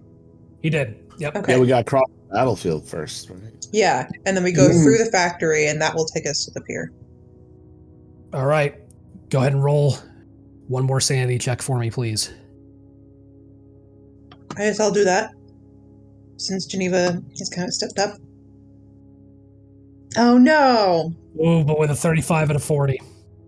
She's doing so much better now that she has like a tangible mission. Her mind is like, I can do this, but that's not what she needs right now. Yeah, you lose 1 sanity as you kind of have the same experience, the same very strange experience that Cassie had before, where one moment it seems to be right in front of you. You know exactly where you need to go and how you need to get there, but then all of a sudden there are more buildings on the left and right of you as the street just inexplicably lengthens, and you can almost see the shimmer in the air as the city seems to reshape itself around you to put additional distance in between you and your objective. Oh, fuck. What's wrong? We're not getting anywhere. Well, he said to go across the battlefield. I mean... Yeah, I just tried. Are you sure you were thinking of the battlefield? Yeah, I'm sure I tried. Look, we know that this happens. It's been a pattern since we've got here. Something psychically, I don't know the reason for it, but something, either it works or it doesn't. I don't quite know how to make it work on command. Oh, all right, hold on. I'm thinking Mark's gonna try. Okay, go for it. Yeah. Oof. 40 out of 58. Those same limits of logic and rational thinking, of rationality, kind of imprison your thinking and prevent you from being able to see the city for what it is, the destination and the path for what it is. And again, you lose 1 sanity as you now see this street become longer. The next, the end of that street getting further and further away. Oh, but with a 33 and a 25 for Cassie, you know exactly where you're going. And as you walk, you realize that there is no more rubble. Well, there is rubble. There's plenty of rubble in the street. It is now everywhere. But you have a clear path forward, and you begin seeing these toppled barricades, barbed wire, crates of supplies, and parked trucks everywhere. Roadblocks are barbed wire strung on sawhorses, pulled aside, pulled over, some protecting and opening the way to small gaps in the street for you to move through. The trucks themselves are new but road-worn. Each one is of an old make, this open-air vehicle with solid rubber tires. Each one has a red mark on the door and small black flags with those red wave-like marks. You can now hear the distant hollow pops of gunfire sporadically filling the air, these dull, echoing booms of artillery, and the repeating chatter of machine guns. As we go... Sorry, go ahead. No, I was just gonna say we can hear the sounds and we see like the equipment, but no one manning it, or we do see the people shooting. At this point, no, you do not. You don't. We just hear it, it though. You do. Got it. Okay. Does it sound like it sounds like it's far away then, or does it sound like it's close and it's this like auditory hallucination thing? With the way the sound is reverberating off the concrete and the buildings around you, it's hard to tell. It could be as far away as a few miles or as close as a few blocks. It's difficult to tell. Cool. I'm sorry, Doug. Yeah, I just want to keep an eye out to see if there's any weapons that we can pick up, like a gun or something like that. Sure, yeah. At this point, there isn't, but as you begin making your way through the streets towards the palace, which now seems to be growing ever so slightly closer, you turn a corner, navigating your way through these roadblocks, through collapsed buildings, through rubble. The eerie sounds of distant combat just ringing all around you. You come across a soldier wearing a black uniform with a fez sprawled in the middle of the road. He seems to be trying to pull himself, leaving a trail of blood behind him as he struggles to grip this rifle, this bolt-action rifle, just ahead of him. No, I don't like that. Is this Fez? Wasn't there when we were with the night watchman and the night floors? There were like newspaper articles about a war. Does this Fez look familiar from that? It most certainly does. Shit. Okay. Wow. Okay. Good pull. I thought I remembered. I mean, it looked like Fezes and stuff. Huh, okay. Oh, Mark was the one looking for it. I'm guessing that this guy looks like he's dead. He just doesn't. He's bleeding out. Yeah, absolutely. Suddenly, there's a crack of gunfire, and the cobblestone next to him explodes with the impact of a bullet, and you hear the crack of a gunshot. It appears, from what you can tell, the sniper has him zeroed in his sights. Oh crap. Well, that doesn't look good. I don't think I want to run out there. Yeah, Mark was gonna try and get the gun, but not if this guy is being pinned down. Geneva, what do you do? I think she almost instinctively yells to get down. I don't think there's any thought that goes in it. I think she sees that, the whole sniper thing, and she just yells, "Get down." Yeah, Michael drops as soon as she yells that. Yeah, and she's like crouching and hiding behind stuff as well. Yeah, Mark's trying to crouch behind cover. Cassandra's a little slow on the draw, considering the 25 sanity score. And is just sort of transfixed on this crawling figure in the street with the fez, the blood. And just is almost watching to see what would happen, what's going to happen. It's almost become not entertainment, but she's just overcome with curiosity at this point. The man in black kind of looks over his shoulder, and you can see a very sallow, pale face. It's clear this man is bleeding out, with a pencil-thin mustache, and very quietly saying something in a language you don't understand. It most certainly isn't Tartesian, Michael. You don't understand it. And it seems to be he's struggling to say something. Cassandra will extend her hand, but not move from where she's at with the others, but just offering it up to see, if you take it, you're safe, possibly. If you don't, I understand. So you would have to kind of cross to get to him. He's no, she's not moving from where she's at okay. with the others. She's just extending it as like a show of maybe like false hope. Like if you get here, you'll be safe. But he kind of he says something else and tries to kind of reach in your direction, but instead his hand falls on the rifle, and with shaking, very weak hands, he struggles to pull back the bolt and chamber another round on this rifle, but just can't seem to muster the strength to do it. And again, another crack of gunfire. The cobblestone explodes again next to him, and he instinctively flinches, and you can hear a whimper. You don't have to necessarily go through him or past him to get to where you're going. You can continue on.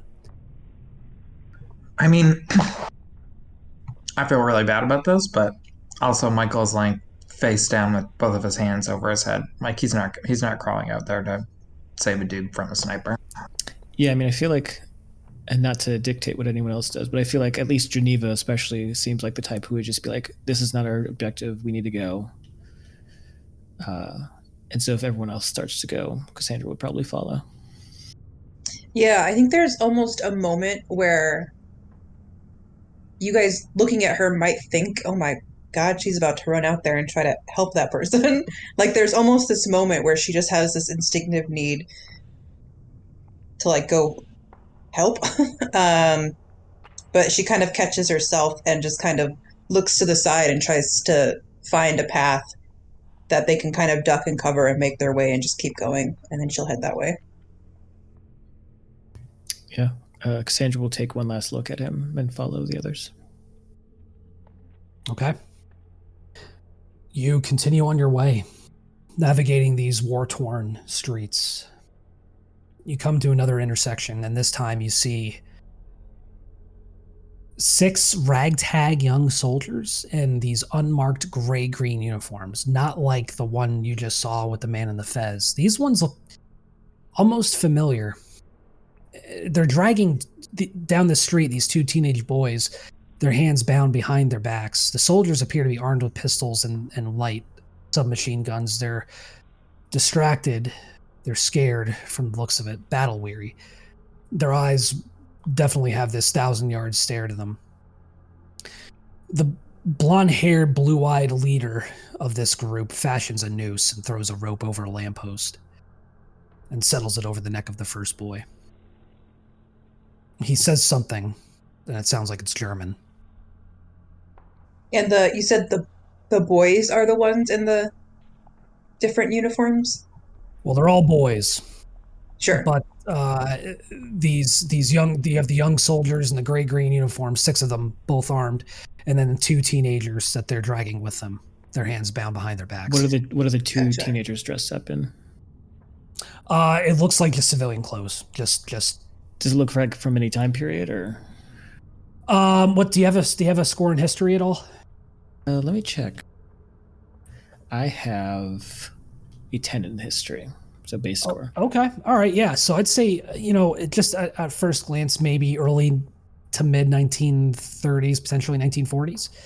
Okay, that makes sense. That's dark. Do the gray-green uniforms that the boys are wearing look like the kind of uniforms that we've seen the gas mask gunmen in? No, definitely not. Yeah. No, these are you see eagles, you see almost Roman type iconography. Yeah. Are these Nazis? Are we looking at some Nazis? Nobody here, I think, has military science or history, but yes, you are most decidedly looking at Wehrmacht soldiers. Okay. All right, fuck them, guys. You guys got guns and hammers. Let's beat them up. Yeah. So how many soldiers are there? There are 6. 6. Geneva will, people can stop her if I'll give you guys a minute. But again, she kind of enters that instinctive I have to do something mode, seeing that these are they look like they're just civilian teenagers, even if they're from a different time, about to be hung by Nazis. And unlike the previous situation, I don't think she can just walk by that. So she kind of crouches, gets some cover, and gets out her gun and aims it. Okay. There's 6 Seeing of them. Geneva taking aim on these guys, Mark's going to take a similar position. Michael cocks his hammer. Yeah.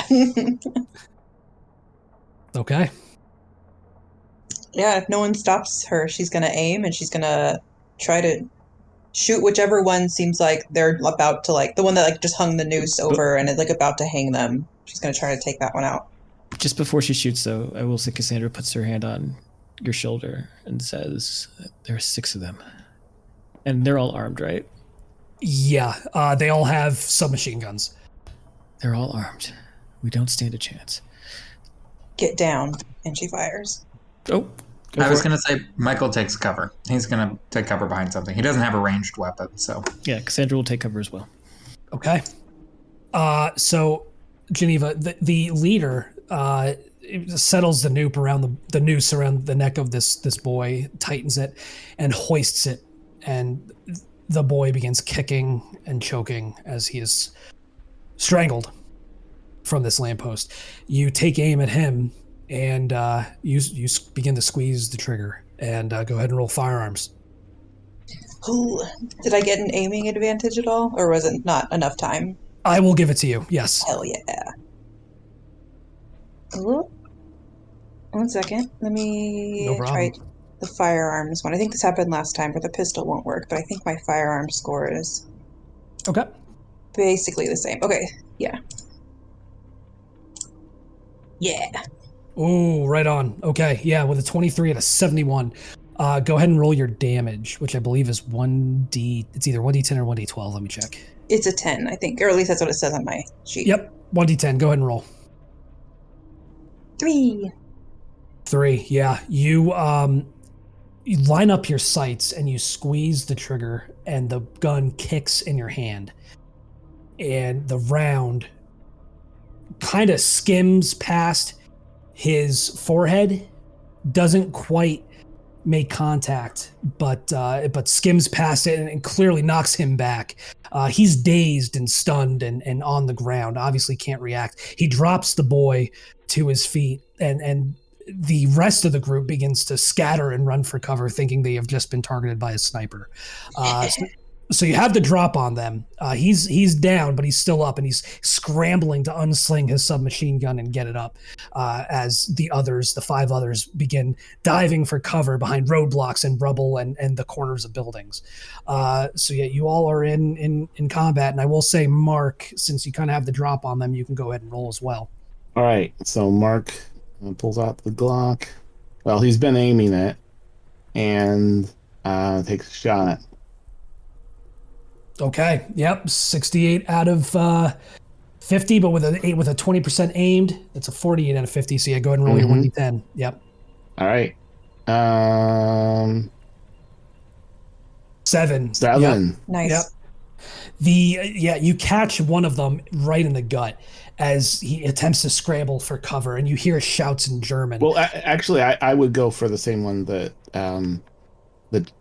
Geneva, same guy. All right, shot at. Yeah. Got it. Yeah, he's struggling to just get his submachine gun up, and one hand kind of in shock going to his forehead. He sits up slightly, and you put a round right through the center of his upper lip, and he just drops like a sack. Just his cord completely cut. He is done. He is out of the fight.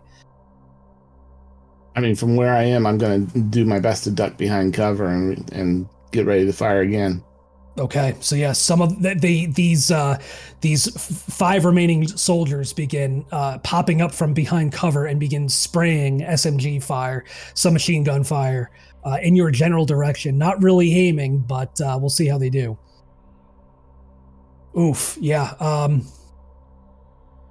So one of them manages to they clip. Well, you're behind cover. So let me see how cover works real quick. I didn't think you guys were going to go this direction, so I'm kind of like, oh shit! You can't put Nazis in front of us. I can't put Nazis in front of you. I don't know what I was thinking. Any other soldier from any other time period, it would have been like, not my problem.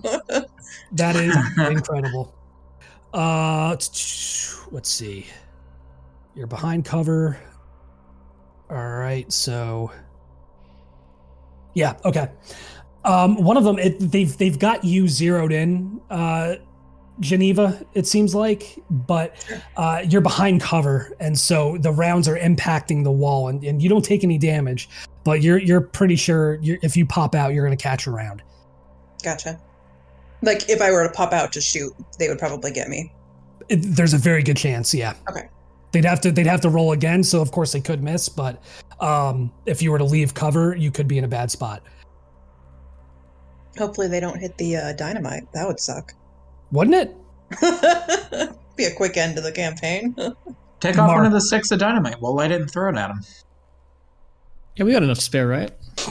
Yeah, I'm sure this isn't like an exact amount to kill the king in yellow. I'm sure there's a couple extra. Yeah, and if we kill some of these kids that we meant to save, it's fine too. Right. Oh yeah, exactly. I forgot about them. Yeah, they're taking off running. Their hands are bound behind their backs, so there's not much they can do. So they just kind of they get the fuck out of there. Smart. I mean, that's what I was hoping for. Yeah, I think we've done the best we can here. Does it look like there's a way for us to back in, go back and around without exposing ourselves too much? Potentially, yeah. Your best bet would be to does anybody have military science at all? Nope. Oh, You'd shit. think I would have taken that, but I sure didn't. I'd say with your training, the training you've received, I mean, especially, coming up in the early 2000s and the mid 2000s, responding to active shooters, your best bet will be to lay down cover while one moves back, then they open fire to suppress while you move back. So it's kind of taking turns, both laying down fire to keep their heads down and moving backward.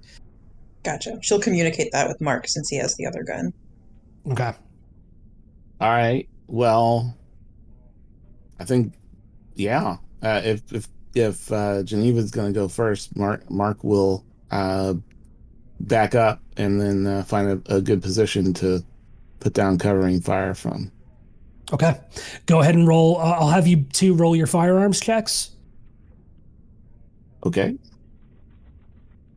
This is just firearms, not like to damage, right? Right. Yep. Would it be possible for Cassandra to get the gun that the dead Nazi dropped? It'd be possible. You'd be exposing yourself to withering submachine gun fire. Yeah, it's probably an issue. Just a little submachine gun fire. You know what? She's already been shot in the head. What's a little submachine gun fire? Oh my god! You going for it? No. Okay. All right. So with a 32 out of 71, Kelsey or Cami, fucking Geneva, you're good. Doug, are you shooting? Oh shit, 91 out of 50. Okay, not so good. Got it. Let's see what these guys do. Ooh. Okay. All right. Yep. They don't do so good. So as you begin moving backward, you do both find yourselves getting further and further away from the engagement. Some of these soldiers still think they're pinned down by sniper fire, so they're not really keen on leaving cover. But Mark, you look down at a certain point and realize your gun is empty. The slide is locked to the rear, and you have no remaining magazines. That seems like a miscalculation. Shit. But yeah, I will say you all eventually get to cover and are able to make your way out of the area and kind of regroup and decide what you want to do next. Because these guys aren't coming after you. They weren't exactly sure where they have a general idea where the fire was coming from. But again, they looked exhausted. Who appeared to be their leader, their fire team or squad leader was just taken out. So they are kind of disorganized and discombobulated. So you don't get the sense that you're being pursued at this point. When we get to cover, Cassandra just shoots a very quick, disapproving glance at Geneva, but then relaxes, realizing that, she's killing Nazis, so it's okay. But can we all do a jumping high five? Yeah, like in the Anchorman, just jump and freeze in the air. Exactly. Or in Death Proof, when they all do like a jumping high five over that guy's like dead body. That's the one.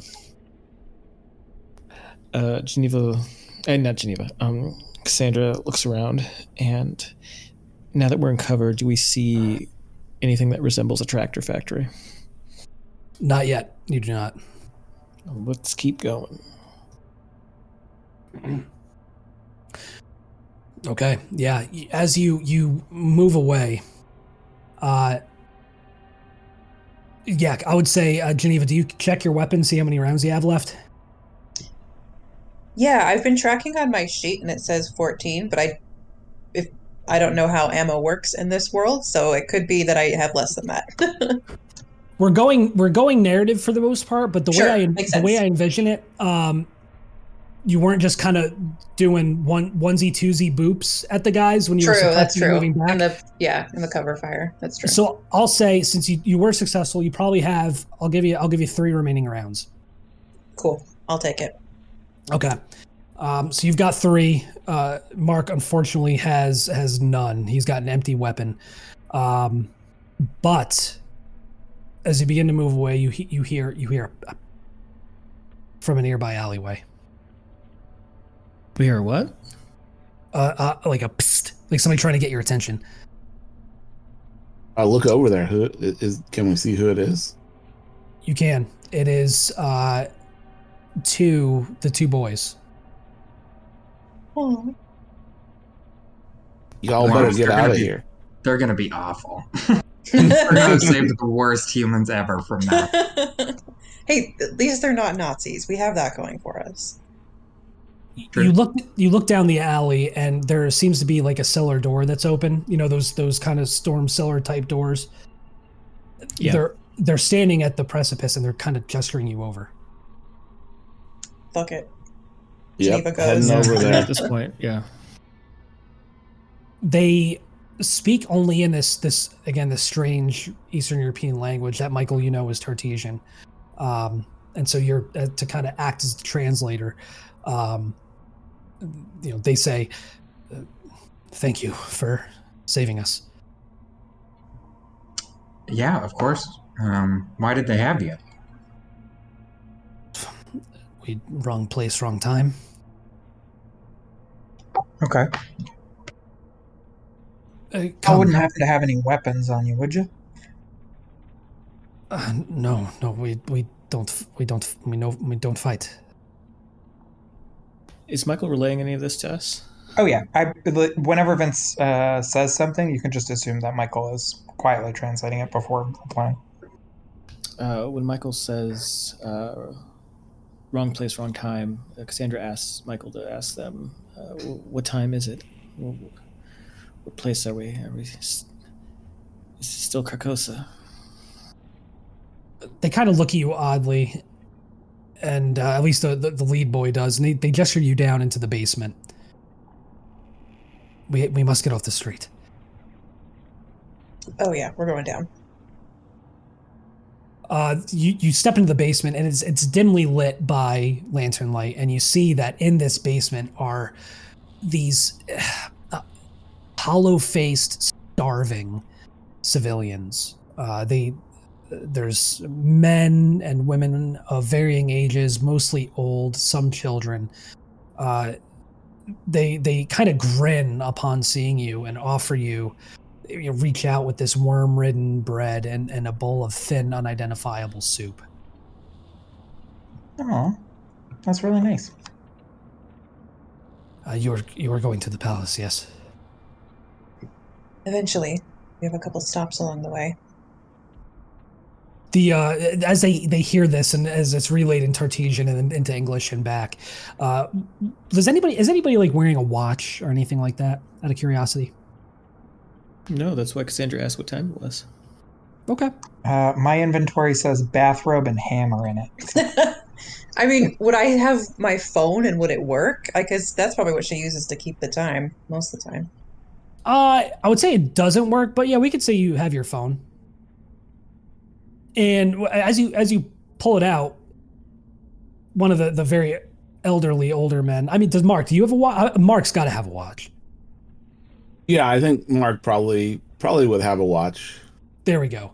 So he seems the type. One of the older men kind of gestures to your wrist, Mark, to your watch, and kind of does that universal gesture for give it here.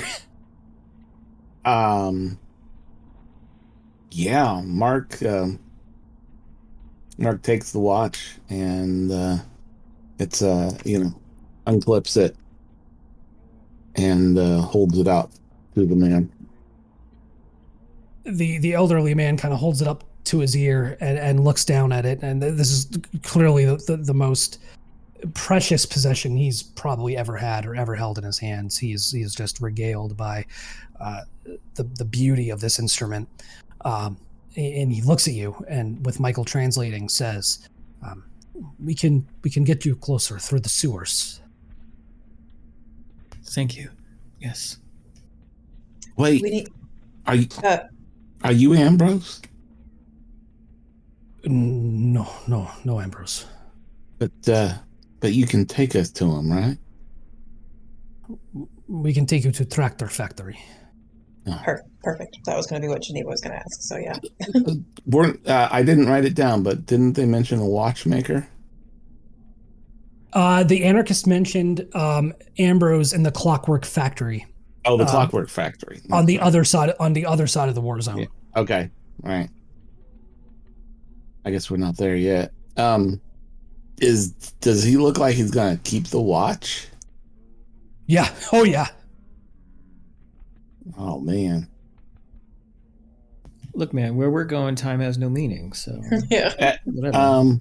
Hey, Michael. So, did we just make a deal or something? Is that what he's saying? I guess so. I mean, I told you everything. Well, I said there's not a lot of nuance that I get, but yeah, I think you just got hustled. I mean, at least he's going to live up to make sure he's going to live up to his side of the bargain. Michael will turn to the man and translate. He thinks the watch for guidance is a fair deal. Yeah, the boys, they will take you. And then Michael gives Mark a thumbs up. All right. I mean, that watch was kind of special, but Special how? it belonged to my dad. I mean, it's not like that movie. It's not like he carried it in his behind or anything, but still. I'm sorry, carried it in his... Yeah, you know that, what was it? Tarantino feller? Yeah, I've heard of him. Yeah. Wait, you don't know that movie? No. Oh. Is this Pulp Fiction? Yeah. Okay. I've only seen parts of Pulp Fiction. I've never watched it all the way through. Oh my god. Oh my You god. know the story of the watch? Yeah, I know. People always have that reaction to me saying that. Oh, Christopher Walken's iconic monologue. yes. I mean, Christopher Walken's famous for saying a lot of things, and that might be the thing he's most famous for. This is Cowbell. very true. Mm-hmm. That and asking for more cowbell. Mm-hmm. Mm-hmm. But All right, in any what were we case, talking about? Yeah. So I just gave up my watch. yeah.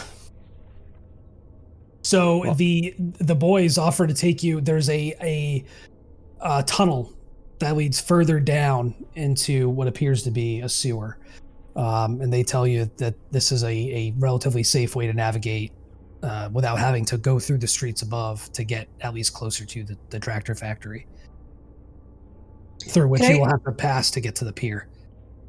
Can I just do a super quick human? I mean, Geneva mostly trusts them, but I think she's on high alert. So I think just to see if, I mean, she can't understand what they're saying, but just like their body language to see if there's any reason that they should be alarmed or suspicious or they're being led into a trap or something.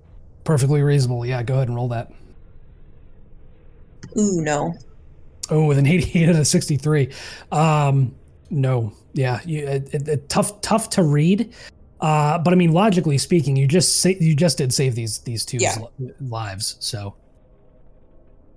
Okay. Yep. Then she goes. All right. So we'll say they lead you down. They grab kind of like an oil lantern that's kind of hanging at the entrance of this tunnel, and they go down. They take you down a ladder into this ancient sewer. It's all moss covered, an algae slick brick. It's brackish brown sewage runoff beneath. This is not a good place to be, and it is especially bad for you there, Michael, since you are barefoot with open cuts on your feet. Oh, you're gonna die of something. Oh, yeah. And it's probably not going to be infected feet. Well, but it would suck to get all the way through this and then die of an infected foot. Yeah, no kidding. At that point, he'd be like, chop them off. Yeah. Right, yeah. So they lead you through these sewers, and time operates strangely here. Of course it does. You don't know how long you're there. It could be minutes, it could be hours, it could be days. You turn and navigate just an endless series of corners and corridors and hallways and just T's intersections and branching tunnels, and it is just you have, if you've been trying to pay any attention whatsoever to vaguely know what direction you're going in, you lost track so long ago that it's a distant memory at this point.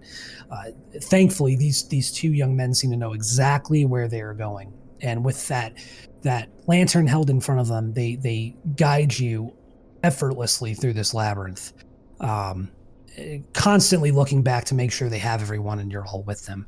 Do you all talk or anything during this journey? Do you just kind of keep your heads down and plow through? I think unless she's provoked or she sees anything, Cassandra would just mostly be quiet. Okay. Yeah, same. I don't think Geneva would say anything or strike up a conversation. Yeah, Michael neither. Guessing the same for Mark. He's just head down. Get through. I think Mark probably would keep up a string of commentary quietly as we go along, but nothing of consequence. Got it. Okay. He's rarely at a loss for words. That's fair. That's absolutely fair. All right. So eventually they reach another ladder that leads up. And they stop and kind of turn to face you expectantly and gesture up to the manhole cover above. This is it. Michael, you should ask them for their shoes.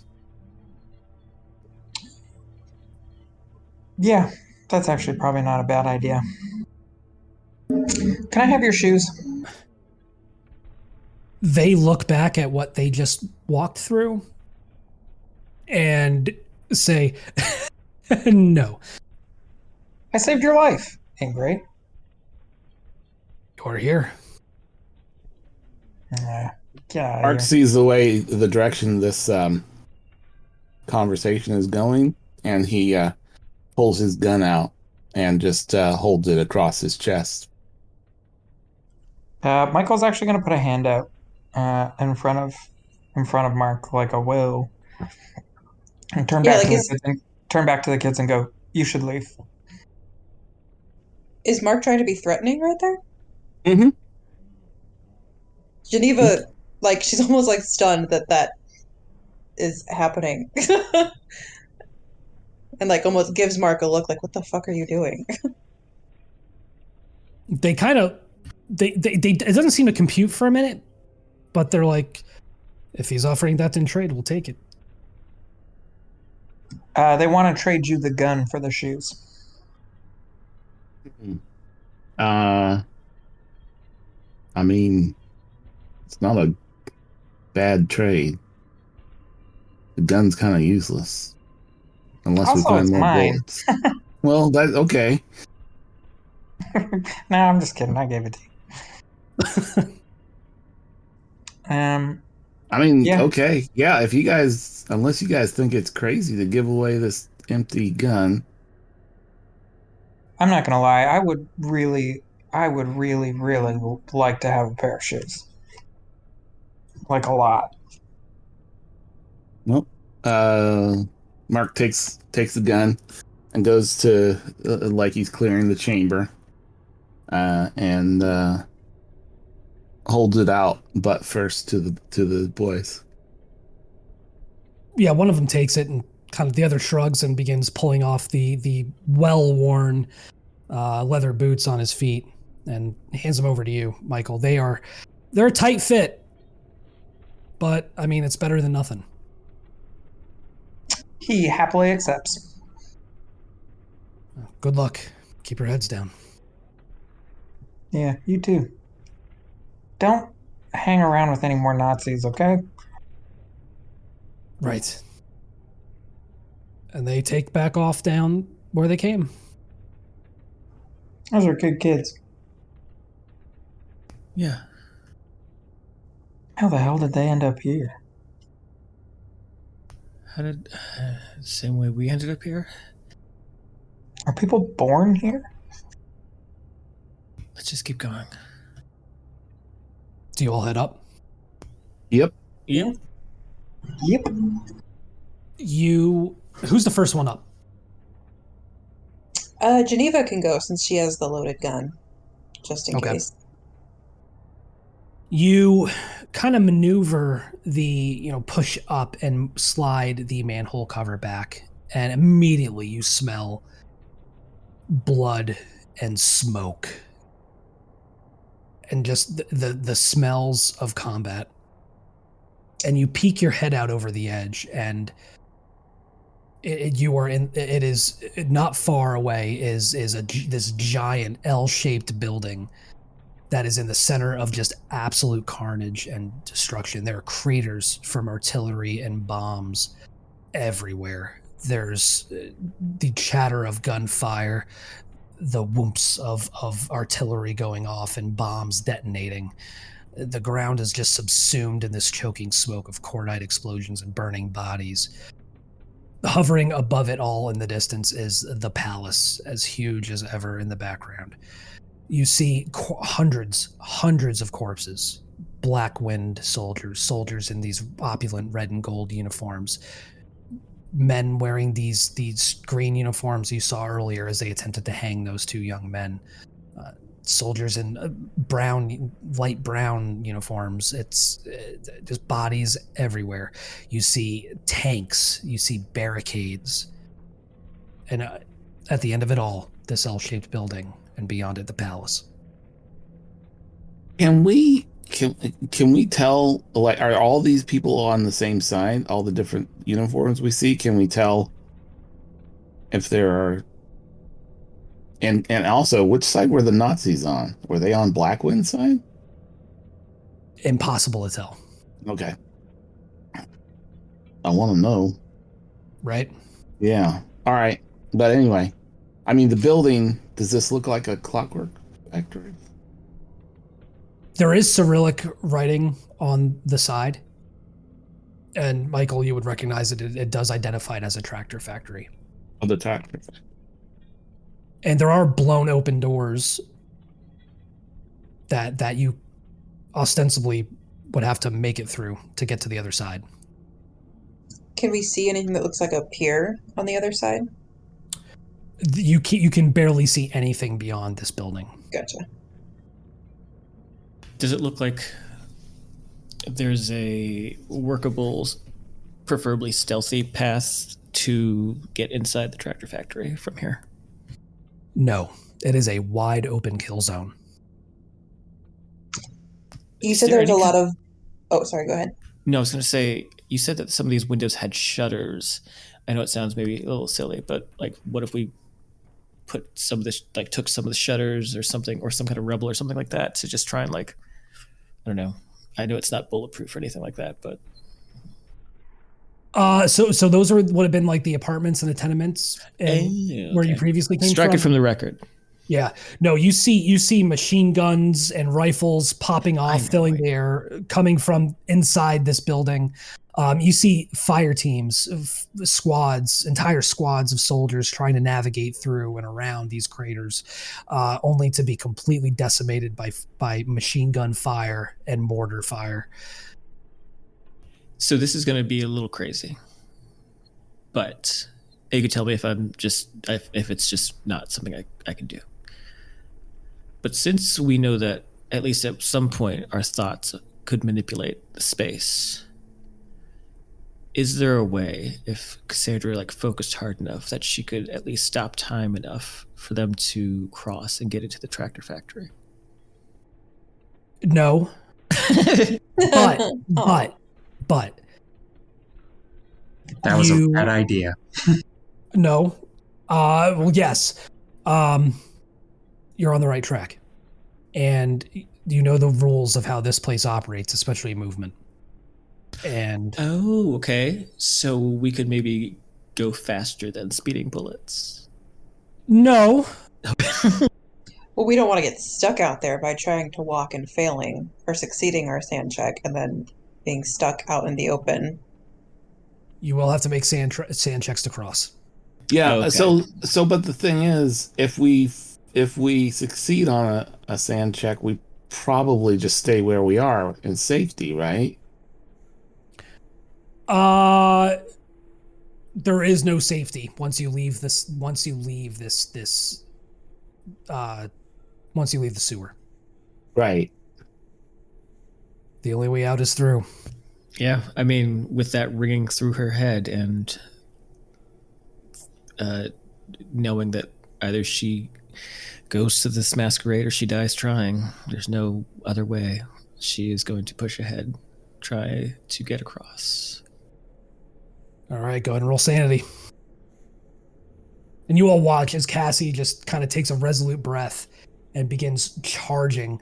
And with a 39 out of 25, you begin just making your way across this battlefield. There are bullets snapping past you, ripping past your head, impacting the dirt all around you. There are explosions as mortar rounds impact the dirt to the left and right of you, behind you, just ahead of you. They don't seem to be miraculously making contact. This is withering fire. It is almost a wall of bullets you are charging into, and yet none of them find purchase. So you are good for now. The rest of us can follow? Everybody will have to make sand rolls. Oh, nice. Oh, no. Having seen that, Michael is going to get up, close his eyes, and walk forward. And just go, God. I'm safe, and thinking, I'm safe, I'm safe, I'm safe, I'm safe. Roll sanity. I will say that Cassandra was hoofing it. She was like Black Widow running. It was great. Yep. Yeah, with a 71 out of 52. With Michael wearing these ill-fitting boots and walking through this chaos, through this battlefield, he too makes progress. Yeah, Geneva follows, not walking like Michael. She's more doing the Cass method of running, but absolutely, yeah. Make that roll. Oh, I'm so nervous. At least if they shoot me, everyone blows up, so it's fine. Is that fine?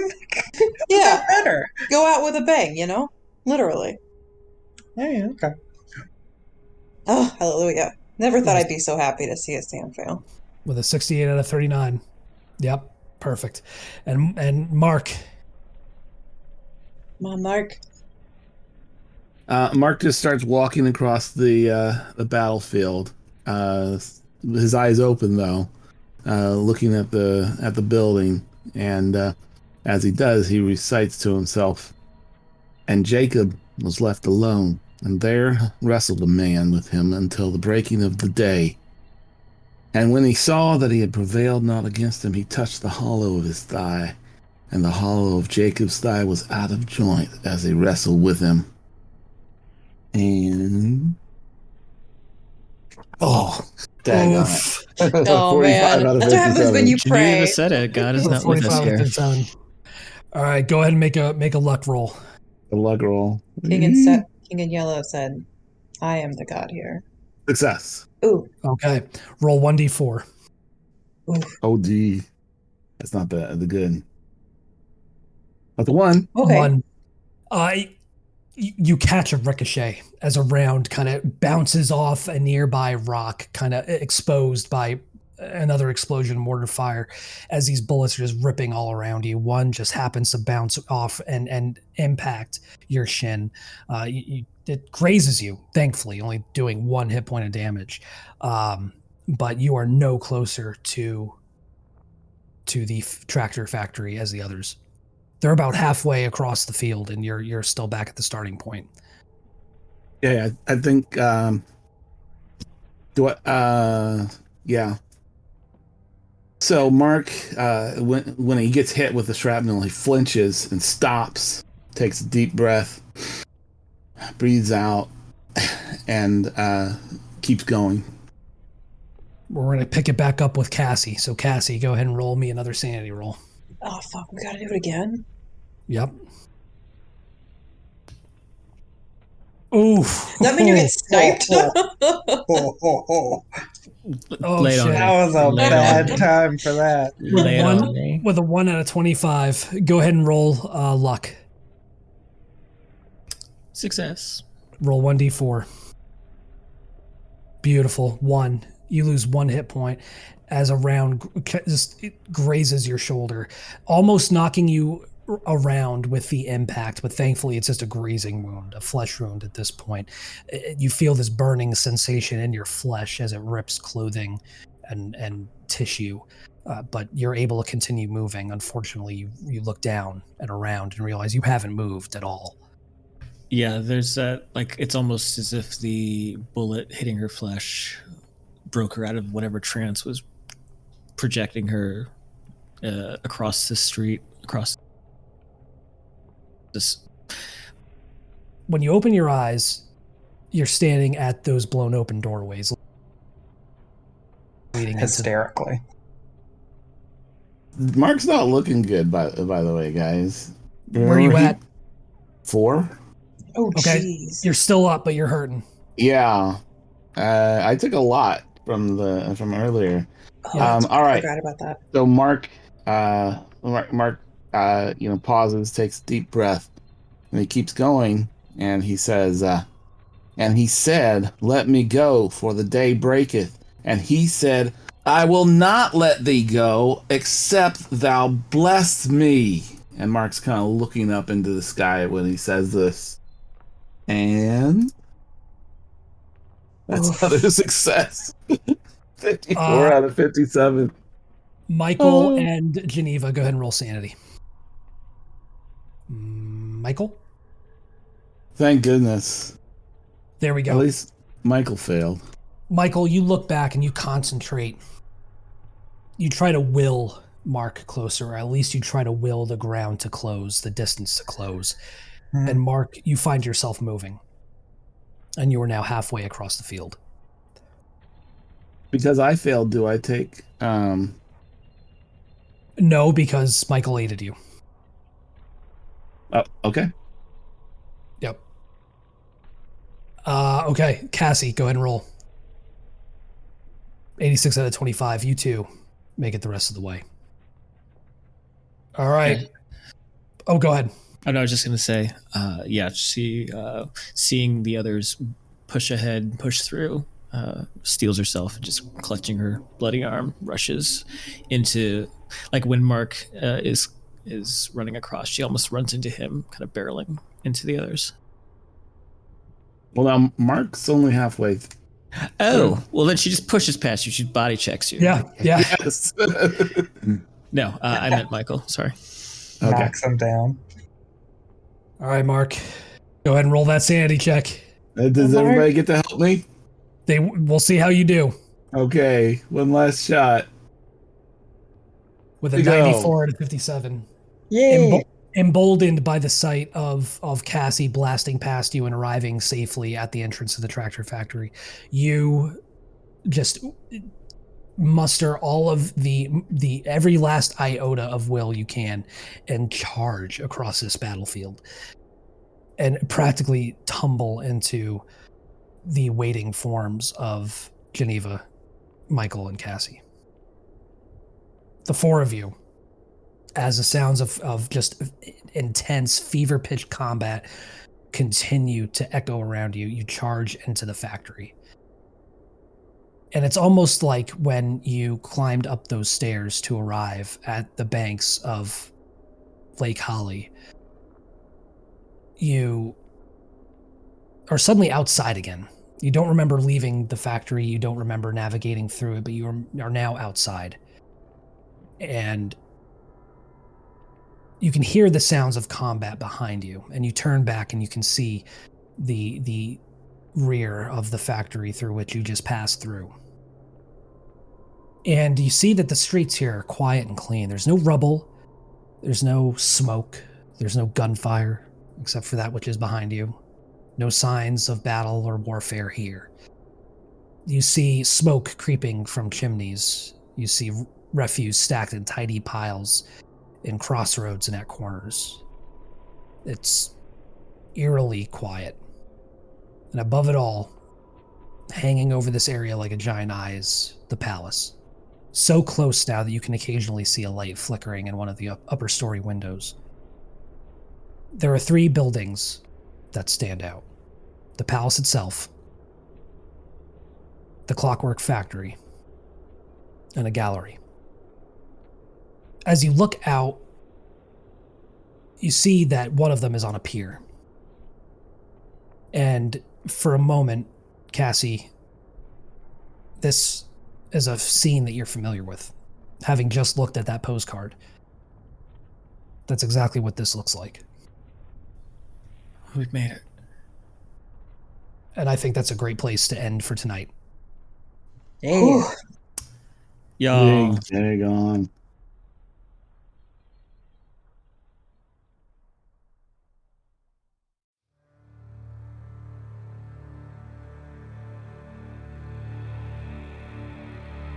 Thank you for listening to Delta Green Impossible Landscapes, part of the Black Project Gaming podcast. If you like what you heard, please consider leaving us a review on Apple Podcasts, and be sure to visit blackprojectgaming.com for previous Delta Green episodes. You can also listen to our ongoing Waterdeep Dragon Heist and Barovia, California campaigns. If you'd like updates on all future releases, please follow us on Twitter or Facebook. Until next time, I'm Vince, your host and handler, with Brett as DEA Special Agent Michael Witwer, also known as Agent Vega, Cami as FBI Special Agent Geneva Brown, also known as Agent Venus, Doug as FBI Special Agent Mark Hansom, also known as Agent Meshach, and Jack as FBI Special Agent Cassandra Troy, also known as Agent Madison. Thank you again, and remember, we'll be seeing you.